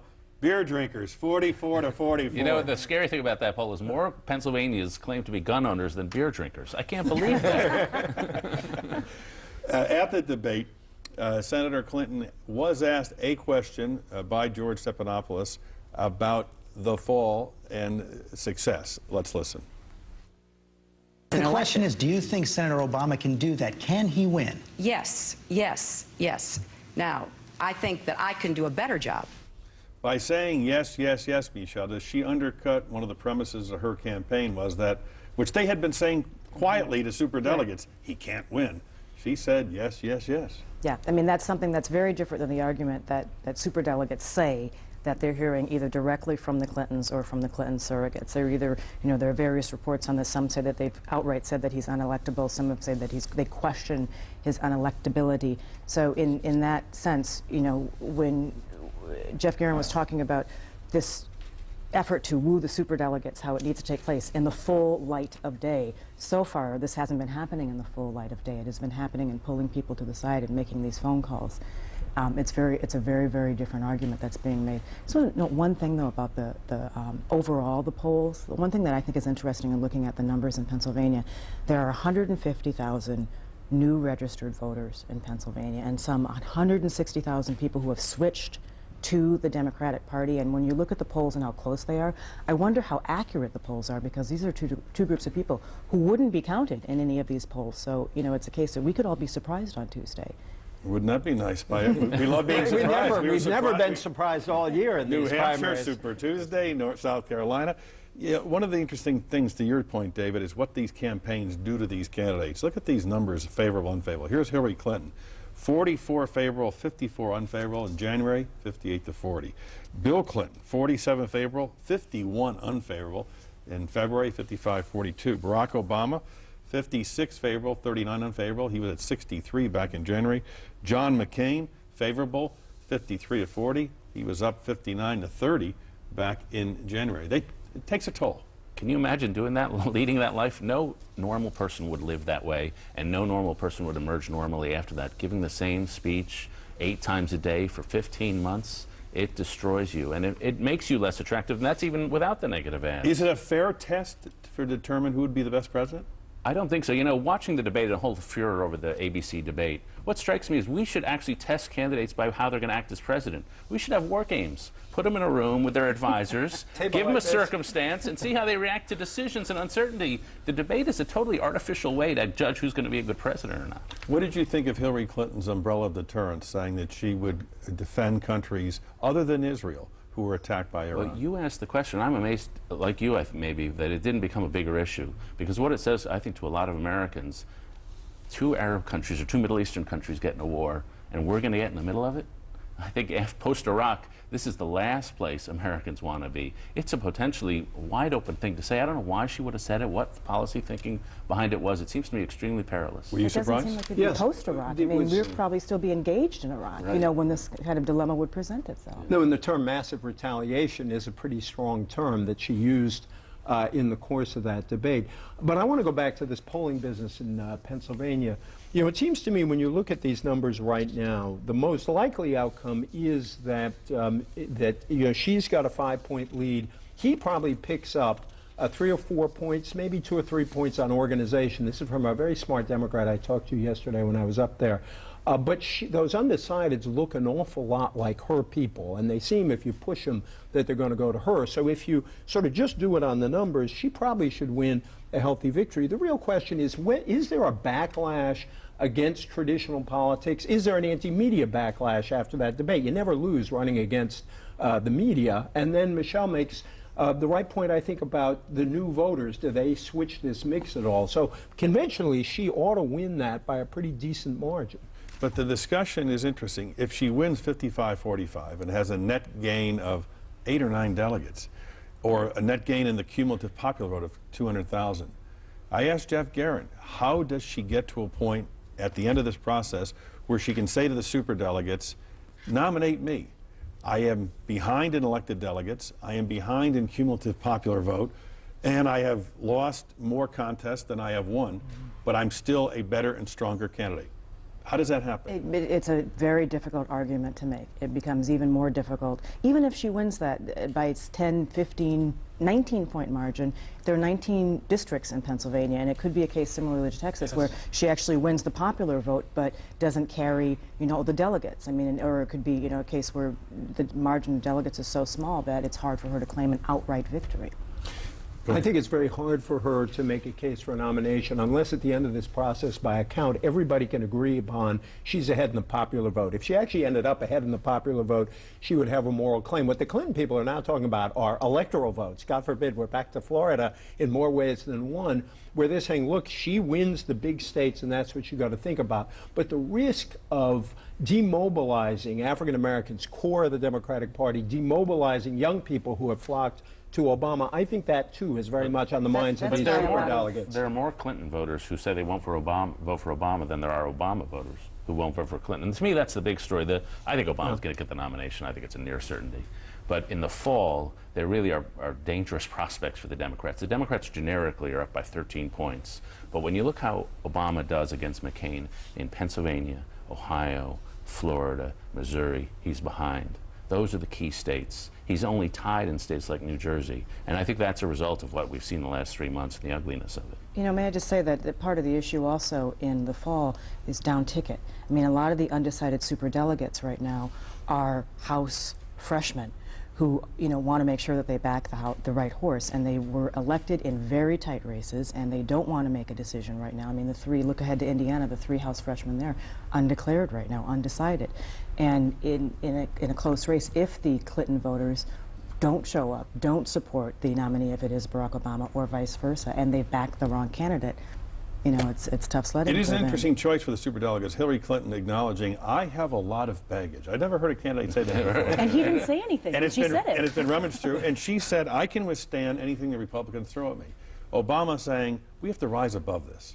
We have to have politics of hope. We have to get rid of the politics of the past and find a way to come together and find common ground. It's really a choice for the Democratic Party as to who they want to send into battle against the Republican candidate. And one of the fascinating things about this is that this choice defies all the past choices. This is not, despite that move-on comment about ideology. Ideology is scrambled. In Pennsylvania, Governor Ed Rendell supporting Clinton ran against Bob Casey, supporting Obama in a primary for governor. Rendell pro-choice, Casey pro-life. The parts of the state that are most pro-Obama actually voted for Ed Rendell. The parts of the state that actually voted for Casey are most pro-Clinton. So this is not a choice on any traditional ground you've seen. It is very much a choice about style. And these primaries have become like a census. If, you know, the state is this percentage African American or that percentage old, you can predict pretty much how it's going to come out. There's like a part of the country that's the party of baggage. Senior people, I got some baggage, fine, I'm fine with people with baggage, I'll vote for Hillary. Younger people, no baggage, I'm the no baggage party. So it's like checking into the airport, it's whether you got baggage or not. Suitcases versus carry-ons. Backpacks, right? We've got our own new insufferable phrase. This is it.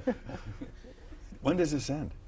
Oh boy, I don't make predictions, but you know, you heard from Jeff Guerin. They plan to stay at it. They're in it to win it. They're not talking about stepping down anytime soon. I mean, it could well go all the way through June. If you talk to her inner circle, they say that they're looking toward the convention, and they plan to slog on and take this all the way to Denver. Yeah, you have, if she wins Pennsylvania, if he wins North Carolina, she squeaks out Indiana.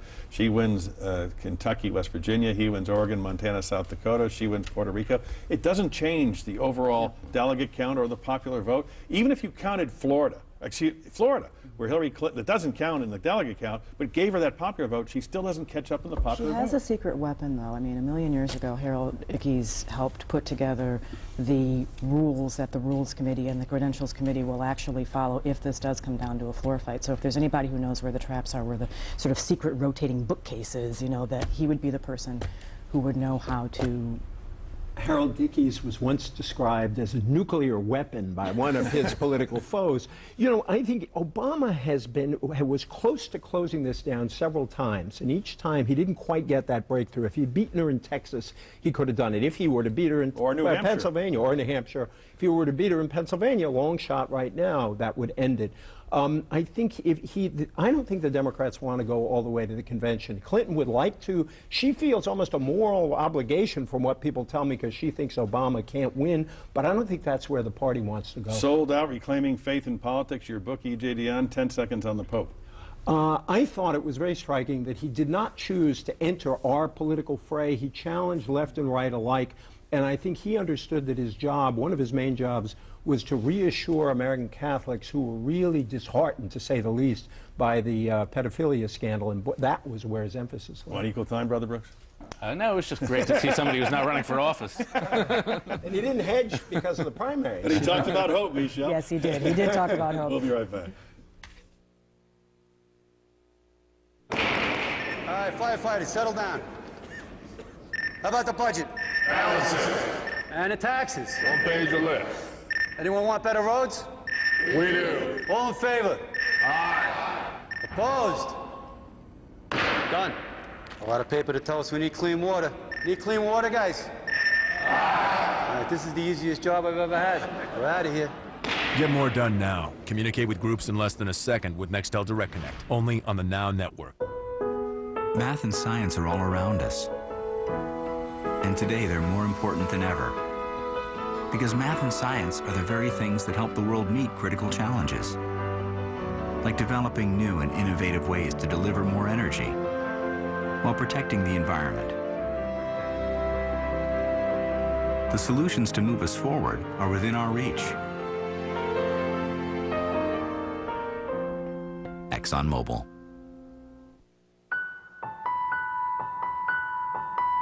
At UBS, financial solutions come from listening very carefully to what our clients say, but even more carefully to what they don't say. You could call it the commitment to understand. We just call it you and us. You and us, UBS.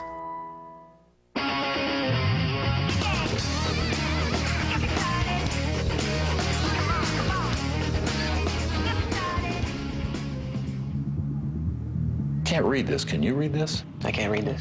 What's wrong with this? It's in black and white. Black and white's what's wrong with this? Should be in color.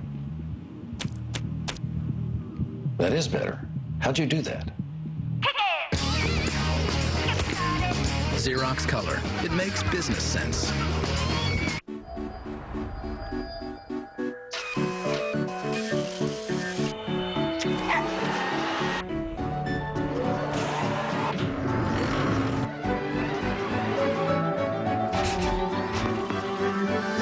Each day, a 170 billion megawatt power source rises to meet our ever-growing energy needs. Isn't it time we turn on the light? Solar energy from GE. All-day coverage Tuesday, the Pennsylvania primary. That's all for today. We'll be back next week. If it's Sunday, it's Meet the Press. How about those Caps in Pennsylvania tomorrow night? Beat the Flyers. We'll have those financials to you by the morning. Bye. Oui? Venice demain. Je ne peux pas attendre.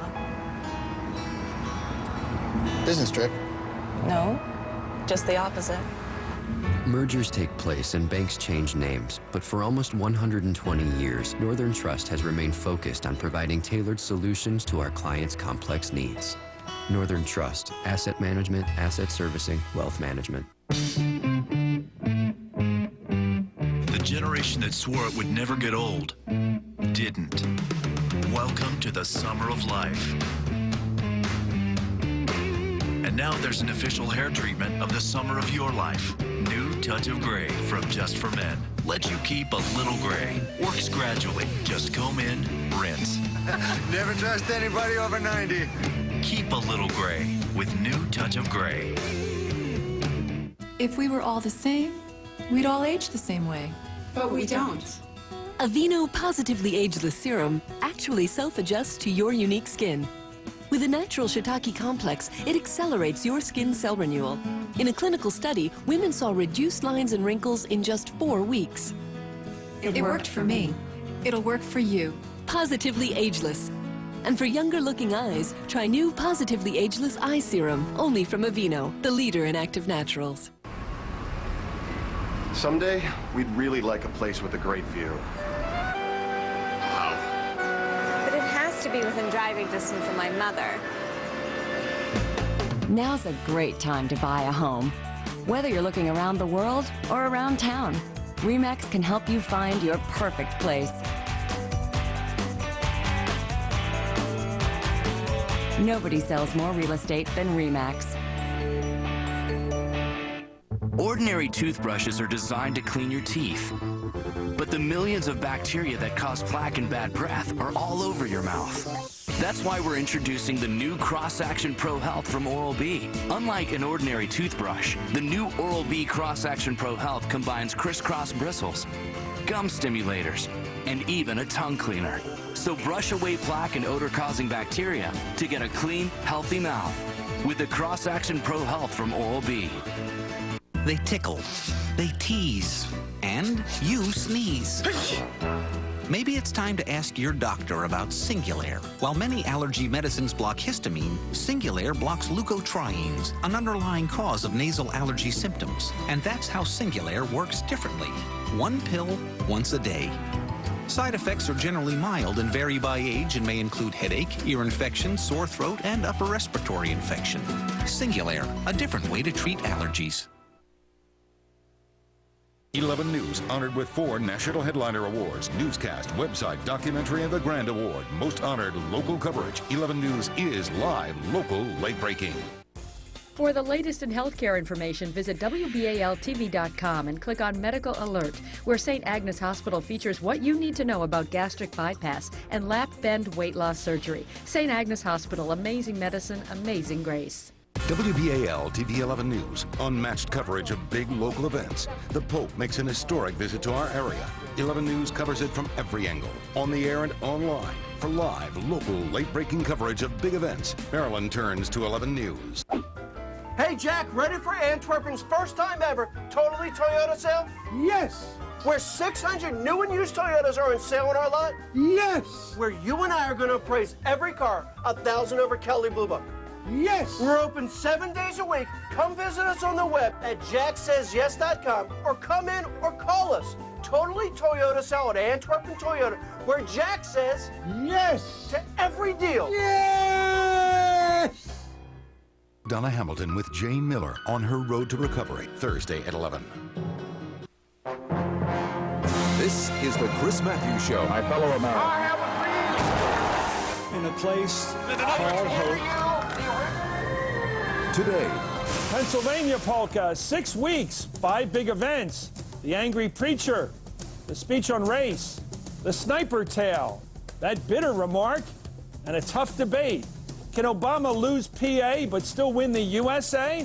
Or can Clinton make this the most decisive battle since Gettysburg? Weighing the baggage. Hillary insists Republicans would have a tougher time attacking her than Obama. But would Obama's baggage be any heavier than the Clintons'? And finally, younger than springtime. It's been 2 decades since a Republican has won the majority of voters under 30. So why do polls show John McCain running ahead of Hillary and Obama with the kids? Hi, I'm Chris Matthews. Welcome to the show. Caddy K covers American politics for the British Broadcasting Corporation. David Gregory's chief White House correspondent for NBC News and host of Race for the White House on MSNBC. Renee Chenault-Fatah anchors 2 newscasts for NBC 10 up in Philadelphia. And Howard Fineman, senior Washington correspondent for Newsweek and author of the new book, The 13 American Arguments, Enduring Debates That Define and Inspire Our Country. First up, it's been 6 weeks since the last primaries in Ohio and Texas, and so much has happened. The Jeremiah Wright tapes, then Barack Obama's speech on race, Hillary Clinton getting caught in that sniper fire, Obama's description of small-town Americans as bitter, and finally this week's tough debate. Now Pennsylvania gets to vote on it all. How will the results count? Well, it won't force anyone out of the race. The battle's over superdelegates. Can Hillary make her case that Obama's not electable? Check out this week's ABC poll. In a head-to-head matchup, McCain edges out Clinton by 3 points. But when McCain goes up against Obama, Obama wins that one by 5 points. Will that edge survive a thumping in Pennsylvania? Obama concedes that Hillary could win. Absolutely, and I've said so before. But I, too, think that I'm the better candidate. As for his chances, in November, Hillary reluctantly says he could win. Do you think Senator Obama can do that? Can he win? Yes, yes, yes. But she insists that Obama would have a lot of trouble. These are problems, and they raise questions in people's minds. It is, again, an issue that people will be asking about. It goes to this larger set of concerns about, you know, how we are going to run against John McCain. These are kind of puncture wounds that she's inflicting on him. She's not just sort of knocking him aside in this Pennsylvania battle for next Tuesday. She's really getting serious here about taking him down. Well, it's the only argument she's got left, which is to say, if I can't catch him on points, I can at least make the argument that he can't stand. He can't really fight in the arena with John McCain.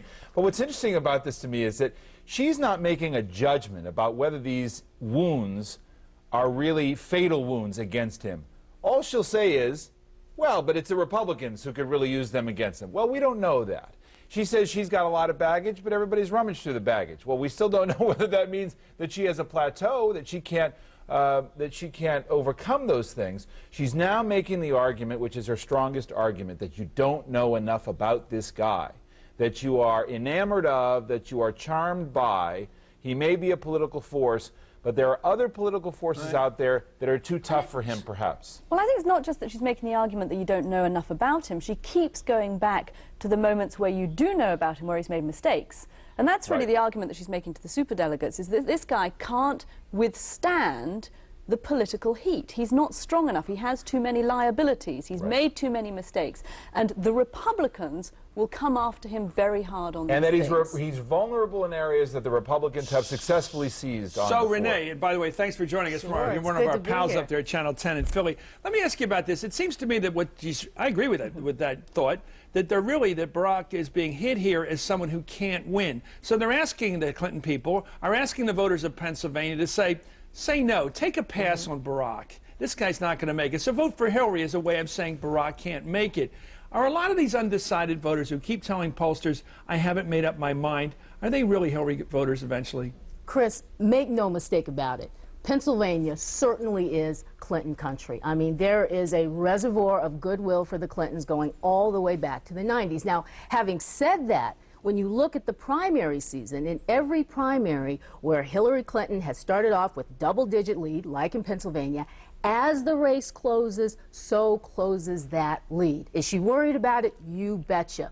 You watched TV this past week, the negative ads. Very unusual to go up on TV with negative ads when you're in the lead. So sure, she's worried about it. Does Barack Obama feel he can make the close on this? If he didn't think he could make the close, he wouldn't be conducting this 5-day tour across Pennsylvania, the last 5 days of his campaign, trying to close this gap. Why is she willing to inflict on herself an increasingly rising negative approval net? In other words, people think she's dishonest, they don't like her. That's the price she's paying for nailing this guy. Why is she willing to pay that price? Because she has to speak to superdelegates. As much as she is trying to appeal to voters in Pennsylvania to show that she can win a big state with a big lead, she's really talking to those superdelegates. Bitter battle isn't really about rural Pennsylvania. It's about aiming at the superdelegates. That's what the Obama supporters will tell you in this. This is like one of those old fights, Howard, between Smoking Joe Frazier and Muhammad Ali, where both of them come out of there, beat the heck, but one guy's still standing. Yeah, let's talk about your book. Let's talk about that bitter comment about blue-collar people up in those small towns in Pennsylvania. You wrote in your new book, Howard, the 13 American Arguments, that our best presidents are those who embrace and embody the contradictions and paradoxes of our country. So how does any one of these three candidates still standing, including McCain, get us together again after this screechingly divisive fight over class, ethnicity, whatever? Well, let's talk about Obama, because really that debate the other night was not the last debate of the primary season. I viewed it as the first debate of the general election campaign, which is going to be about Obama. That's what it's going to be about, the whole season. And his challenge is to understand that when he talked about people in small-town rural America clinging to religion and clinging to guns and fearing outsiders and worrying about trade, he was actually raising some very fundamental questions. Those happen to be four of the arguments that I talk about in the book. And they are not to be lightly dismissed. Hillary's point, even if she doesn't win, is that in past elections in recent decades, the Democrats have put themselves in peril by not taking seriously the fundamental nature of these arguments, such as on the role of faith in public life or in your personal life, such as the limits of individuality, which is really what guns are about. Guns aren't just about guns, they're about people's sense of freedom. And if you understand those small towns, you'll understand that. Now, nobody's expecting Barack Obama to be of Aliquippa, Pennsylvania, or of Shamokin, Pennsylvania. But they expect him to show that he understands, that he's sympathetic, that he understands the symbolism, that he understands the people enough to hear their side of the argument. These people don't expect to win all the arguments on race, on abortion. And by the way, interestingly, those people don't vote so much on those issues. They use them as a way to understand character. And Obama has great skill, and he's capable of embracing all of them if he listens to all of them. He's got a new challenge, though. Hillary Clinton's been very good at reopening that old we versus they divide. The elite who went to Ivy League schools, the blacks, whatever, against the whites, the small-town people against the cosmopolitans. Right. She's reopened that divide. Can he close it in a reasonable amount of time? I don't know. I certainly don't know that he can do it in Pennsylvania. I think his larger problem is the general election, but also the fact that he's not able to poach any of her voters. I think that part of this, you remember when Bill Clinton in 1998 spoke about the legacy of Martin Luther King in a black church, I think it was in his old church, and with such resonance, where he could talk about the black community. Why? Because he had credentials. He had credibility within the black community to speak in an honest way with African Americans. I don't think that Obama has demonstrated an ability yet to understand people. There is a detachment, a coolness about him, an affect about him that is very smart and can be stirring and inspiring, but it's not necessarily empathetic to groups like I think this group. Is he good enough at what we call the retail, the ability to walk into a diner? I'm skeptical. Walk into a diner, hang out with the regular people, maybe the grumpy old retirees in the room, Chris, and the chat with them. luxury of Can you do having that? worked in Philadelphia for close to 20 years is that you get a feel for the people. What both Obama supporters tell me, as well as what Hillary Clinton supporters tell me, is both of these candidates connect. I think that the feeling is that there's something, it's almost a two-layered approach, where with Barack Obama, there's this initial visceral, there's something about him compelling. And I think he has been able, according to his supporters, to connect with people. Hillary, same thing. When you talk to women in the collar counties, and you know them well, suburbs. Chris, people, women, especially of a certain demographic, feel there is a connection there. Now, I'm telling you what I see in Pennsylvania. The irony about this There's is a that Barack connection. Obama should have this. You know, he comes from a poor background. He was the child of a single mother. He's not managing to, I think, articulate his background. I agree with that. That's to the irony. kinds of people I he agree needs with to the win problem over. because he doesn't come from old money or new money, and yet he has this problem with what he said the other day. Howard, you also wrote in your book, quote, representative democracy is not an easy business to conduct. We know that. We need leaders, but resent them. We distrust elites, but cherish the freedom of talent and ambition to rise to the top. It's so true. It's day of the locust sometime. You make it in some world, people dump on you. You get elected president, people start dumping on you. Well, one thing is, I suppose we should view it as a measure of progress that we're unblinkingly talking about an African-American candidate as an elitist. I mean, that's progress of a sort. People aren't smacking their heads and saying, what are you talking about? He's black. They're not doing that. Is that a Western Pennsylvania thing? I didn't think of that. So that's progress. But what he's got to do, I know him pretty well, and he's great one-on-one, and he's great in the big auditoriums, the rock star. It's the middle distance where he hasn't yet mastered that. He's got all the varied experience within him. The great presidents have a variety of experience that they draw on to master those contradictions. But he's not he can intellectually. He's got to do it emotionally. He's not the Bush guy that you want to hang out and have a beer with. I mean, but maybe people are looking back at the last 8 years. But the problem is that Bush didn't hear the other side of any argument he was ever in. This is what I think is important. I think you could say that Bill Clinton loves politics, the art of politics, the ability to connect with people, right, as a manifestation of politics. I think that Barack Obama represents a disdain of a sort for politics. And he's resonating with new voters, new registrants, young people who also look at politics and say, this is not for me. I don't want to revel in politics. Politics is meaningless. Politics is unresponsive. And David, I think he channels some of that. That's what it needs to be, a transformational candidate. And I think you have to appealing for question nuance. what sort of A election this is. transformational candidate has to Is this win in an the current election times, of change? By the way, David, I'm sorry, excuse me, Renee. A lot to cover. Bottom line, loving politics is the whole point of the book, and he's got to express that, but his whole message is, hey, we're above politics. Well, we're not above politics. That's who we are. Well, it's bottom line time, and we asked the Matthews Meter 12-hour regulars, has Obama's near inevitability as the Democratic nominee changed since his bitter comments in this week's tough debate? Our meter doubts that it has. 9 still say that Obama is still nearly inevitable. Just 3 say he's not. Howard, David, and Kathy, you're still with the 9. You say he's still nearly inevitable. I think it's the maths, Chris, and I think that there are enough superdelegates who are eventually going to decide this one way or another, who realize that if they go against the popular vote and the delegate count, it is going to be extremely hard at convention time to go out to the Democratic base and say, we are overturning the rules, that we are going out the delegates. Before we break, it sounds like the start of a bad joke. Hillary Clinton walks into a bar and has a shot of whiskey and a beer, a shot and beer.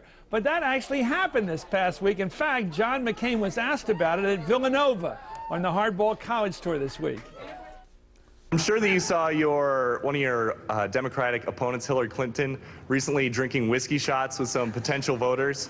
Now, I was wondering if you think that she's finally resorted to hitting the sauce just because of some unfavorable polling. I did not see the clip of it, but I certainly heard about it, and whatever makes Senator Clinton happy is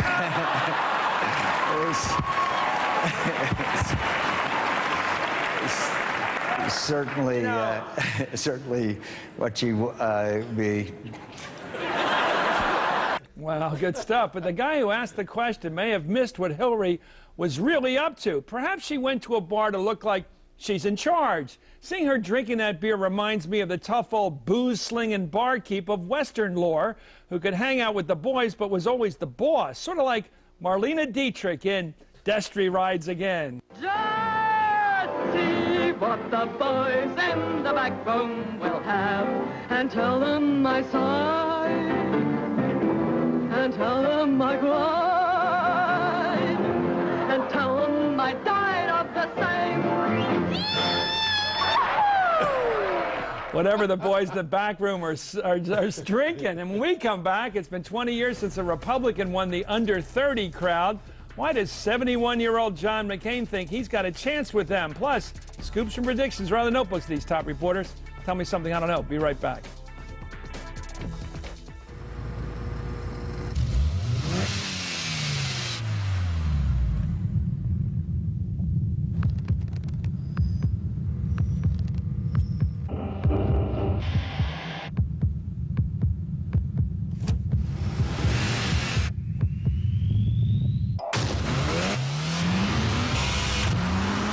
Take home the Audi A4 Special Edition and enjoy Sirius Satellite Radio with over 130 channels for 1 year. It's the 5-minute challenge. Trigger spray versus new Roundup Pump and Go sprayer. With up to 5 minutes of continuous spray, Pump and Go kills weeds, not your hands. New Roundup Pump and Go. Hard on weeds, easy on you.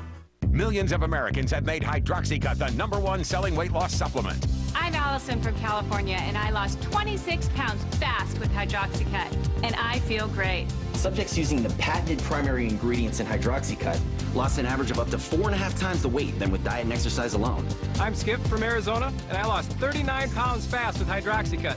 I'm Lynn from Ontario, and I lost 26 pounds fast, and I'm glad I did. Get Hydroxycut at Rite Aid and stores everywhere. The generation that swore it would never get old didn't. Welcome to the summer of life. And now there's an official hair treatment of the summer of your life. New Touch of Gray from Just for Men. Let you keep a little gray. Works gradually. Just comb in, rinse. Never trust anybody over 90. Keep a little gray with New Touch of Gray. It's the 5-minute challenge. Trigger spray versus new Roundup Pump and Go sprayer. With up to 5 minutes of continuous spray, Pump and Go kills weeds, not your hands.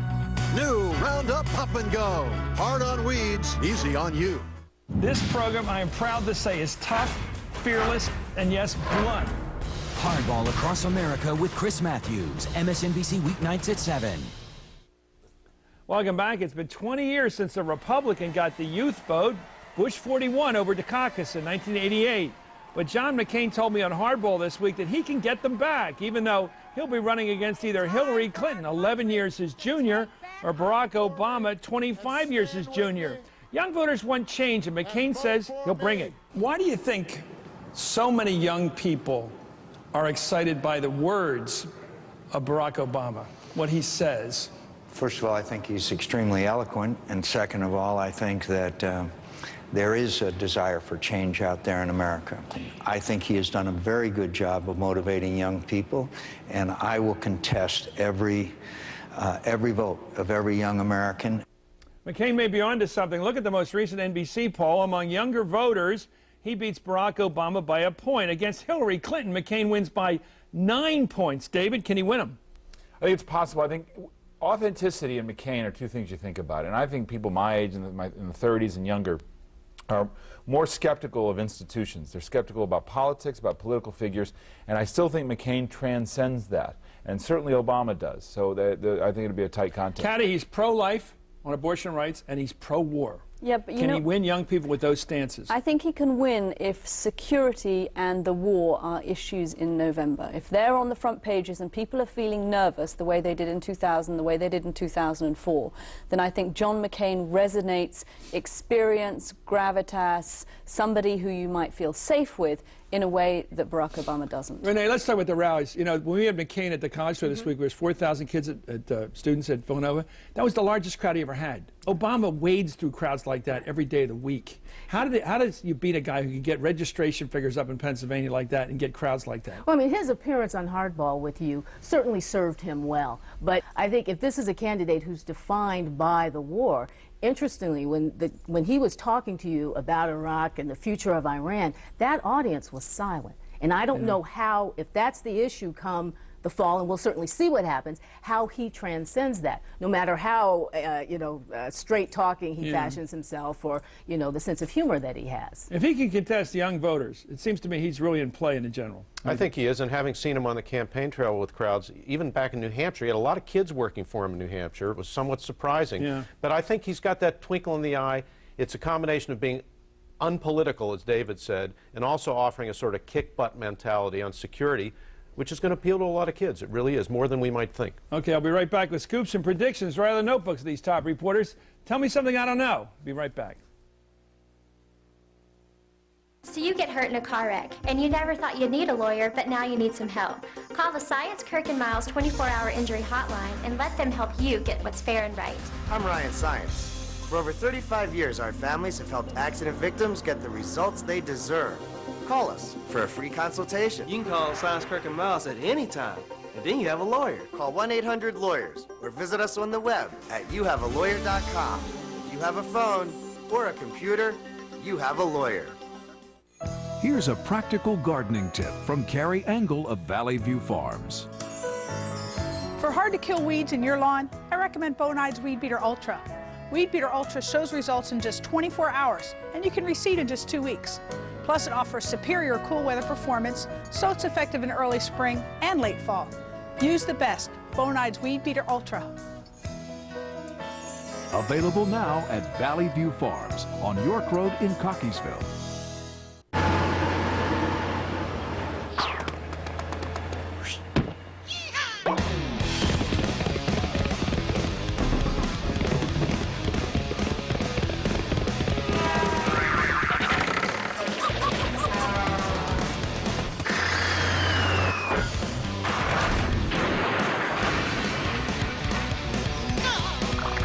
Let your next hamburger be a Spamburger hamburger.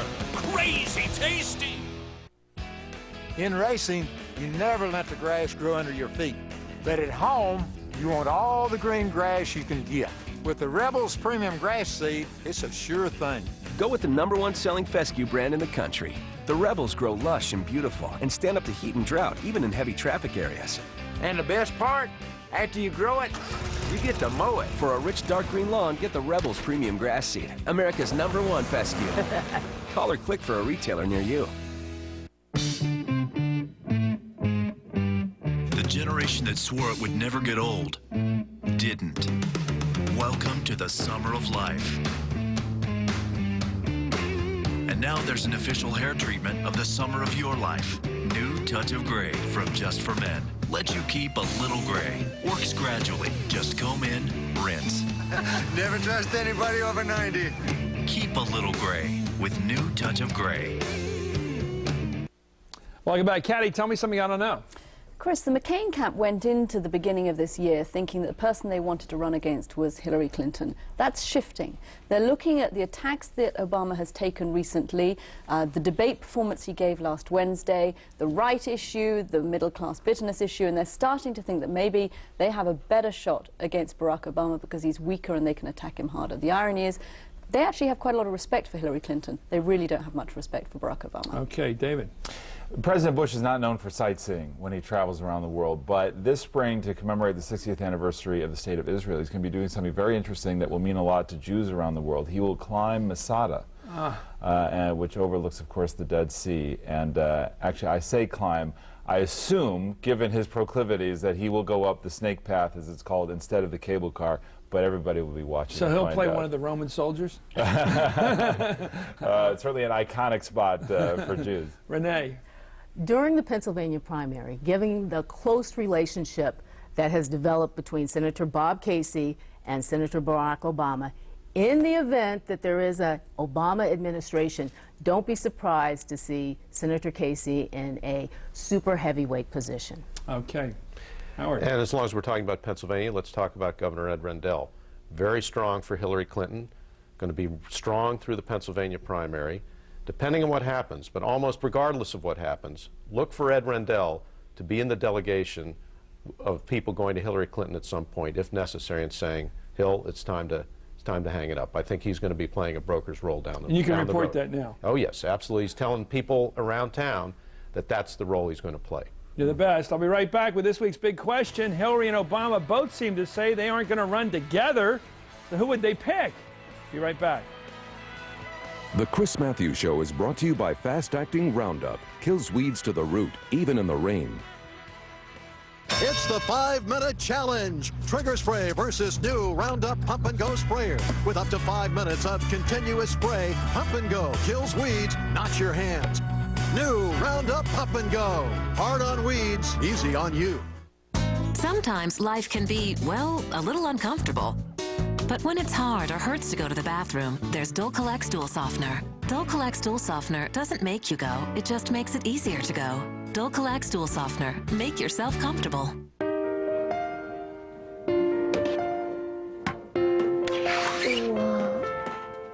Thanks, have a nice day.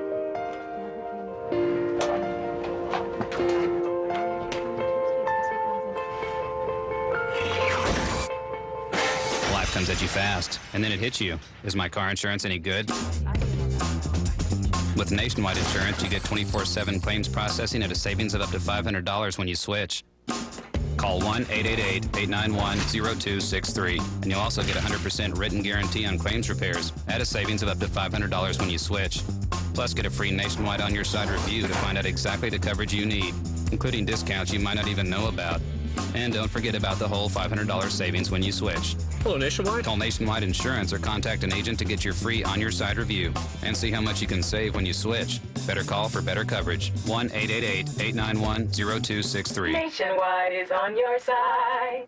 The Preakness is a cherished Maryland tradition, 133 years in the making, full of pageantry, style, and competition. On May 17th, Baltimore will once again be the center of the sports universe. Preakness is the place to be. And Pimlico's PNC Bank Preakness Village, Turfside Terrace, Clubhouse Turn Reserve, and top of the stretch are the very best seating areas at the Preakness. But prime seating locations are going fast, so order your tickets now at Preakness.com or Ticketmaster.com. Here's a practical gardening tip from Carrie Engel of Valley View Farms. If your plants are being eaten by groundhogs, woodchucks, skunks, or raccoons, I recommend using Messina Wildlife's Groundhog Stopper. Groundhog Stopper is a proven effective repellent that works by smell and taste and will not wash off after a heavy rain. It's safe for fruits and vegetables and for use around your pets. And it's approved for organic gardening. The name says it all, Groundhog Stopper. Available now at Valley View Farms on York Road in Cockeysville. Closed captioning provided by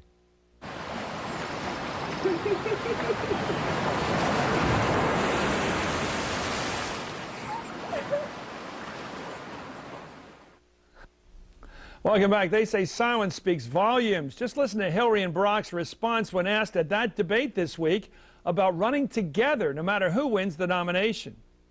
I put the question to both of you. Why not?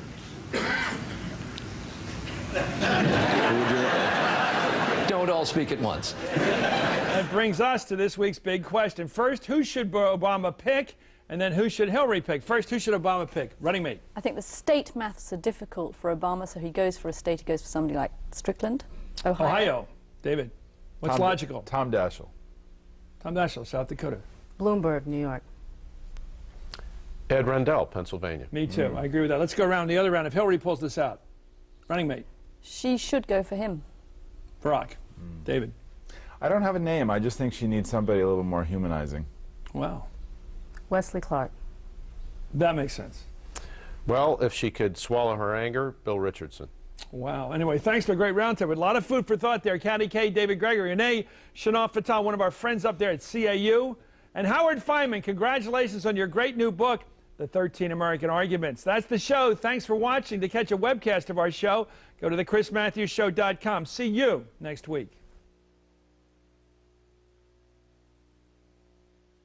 Don't miss your opportunity to travel to Alaska this summer at a special savings. Join Alaska expert Greg Barnes on a cruise and land tour in Alaska June 10th to the 23rd. Greg has been guiding tours to Alaska since 1985. A highlight of our adventure is a 3-night cruise aboard a Norwegian Cruise Line ship from Skagway, Alaska to Vancouver, British Columbia. We'll enjoy superb dining and marvelous scenery as we watch for whales, eagles, and sea otters. We'll visit Fairbanks, Anchorage, and stay in a park lodge near Denali National Park, home of Mount McKinley. Other highlights include a day cruise on Prince William Sound and a ride aboard the historic White Pass and Yukon Route train. This wonderful vacation includes all transportation and more.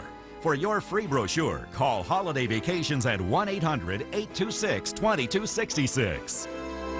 Go on a holiday. Holiday travels everywhere.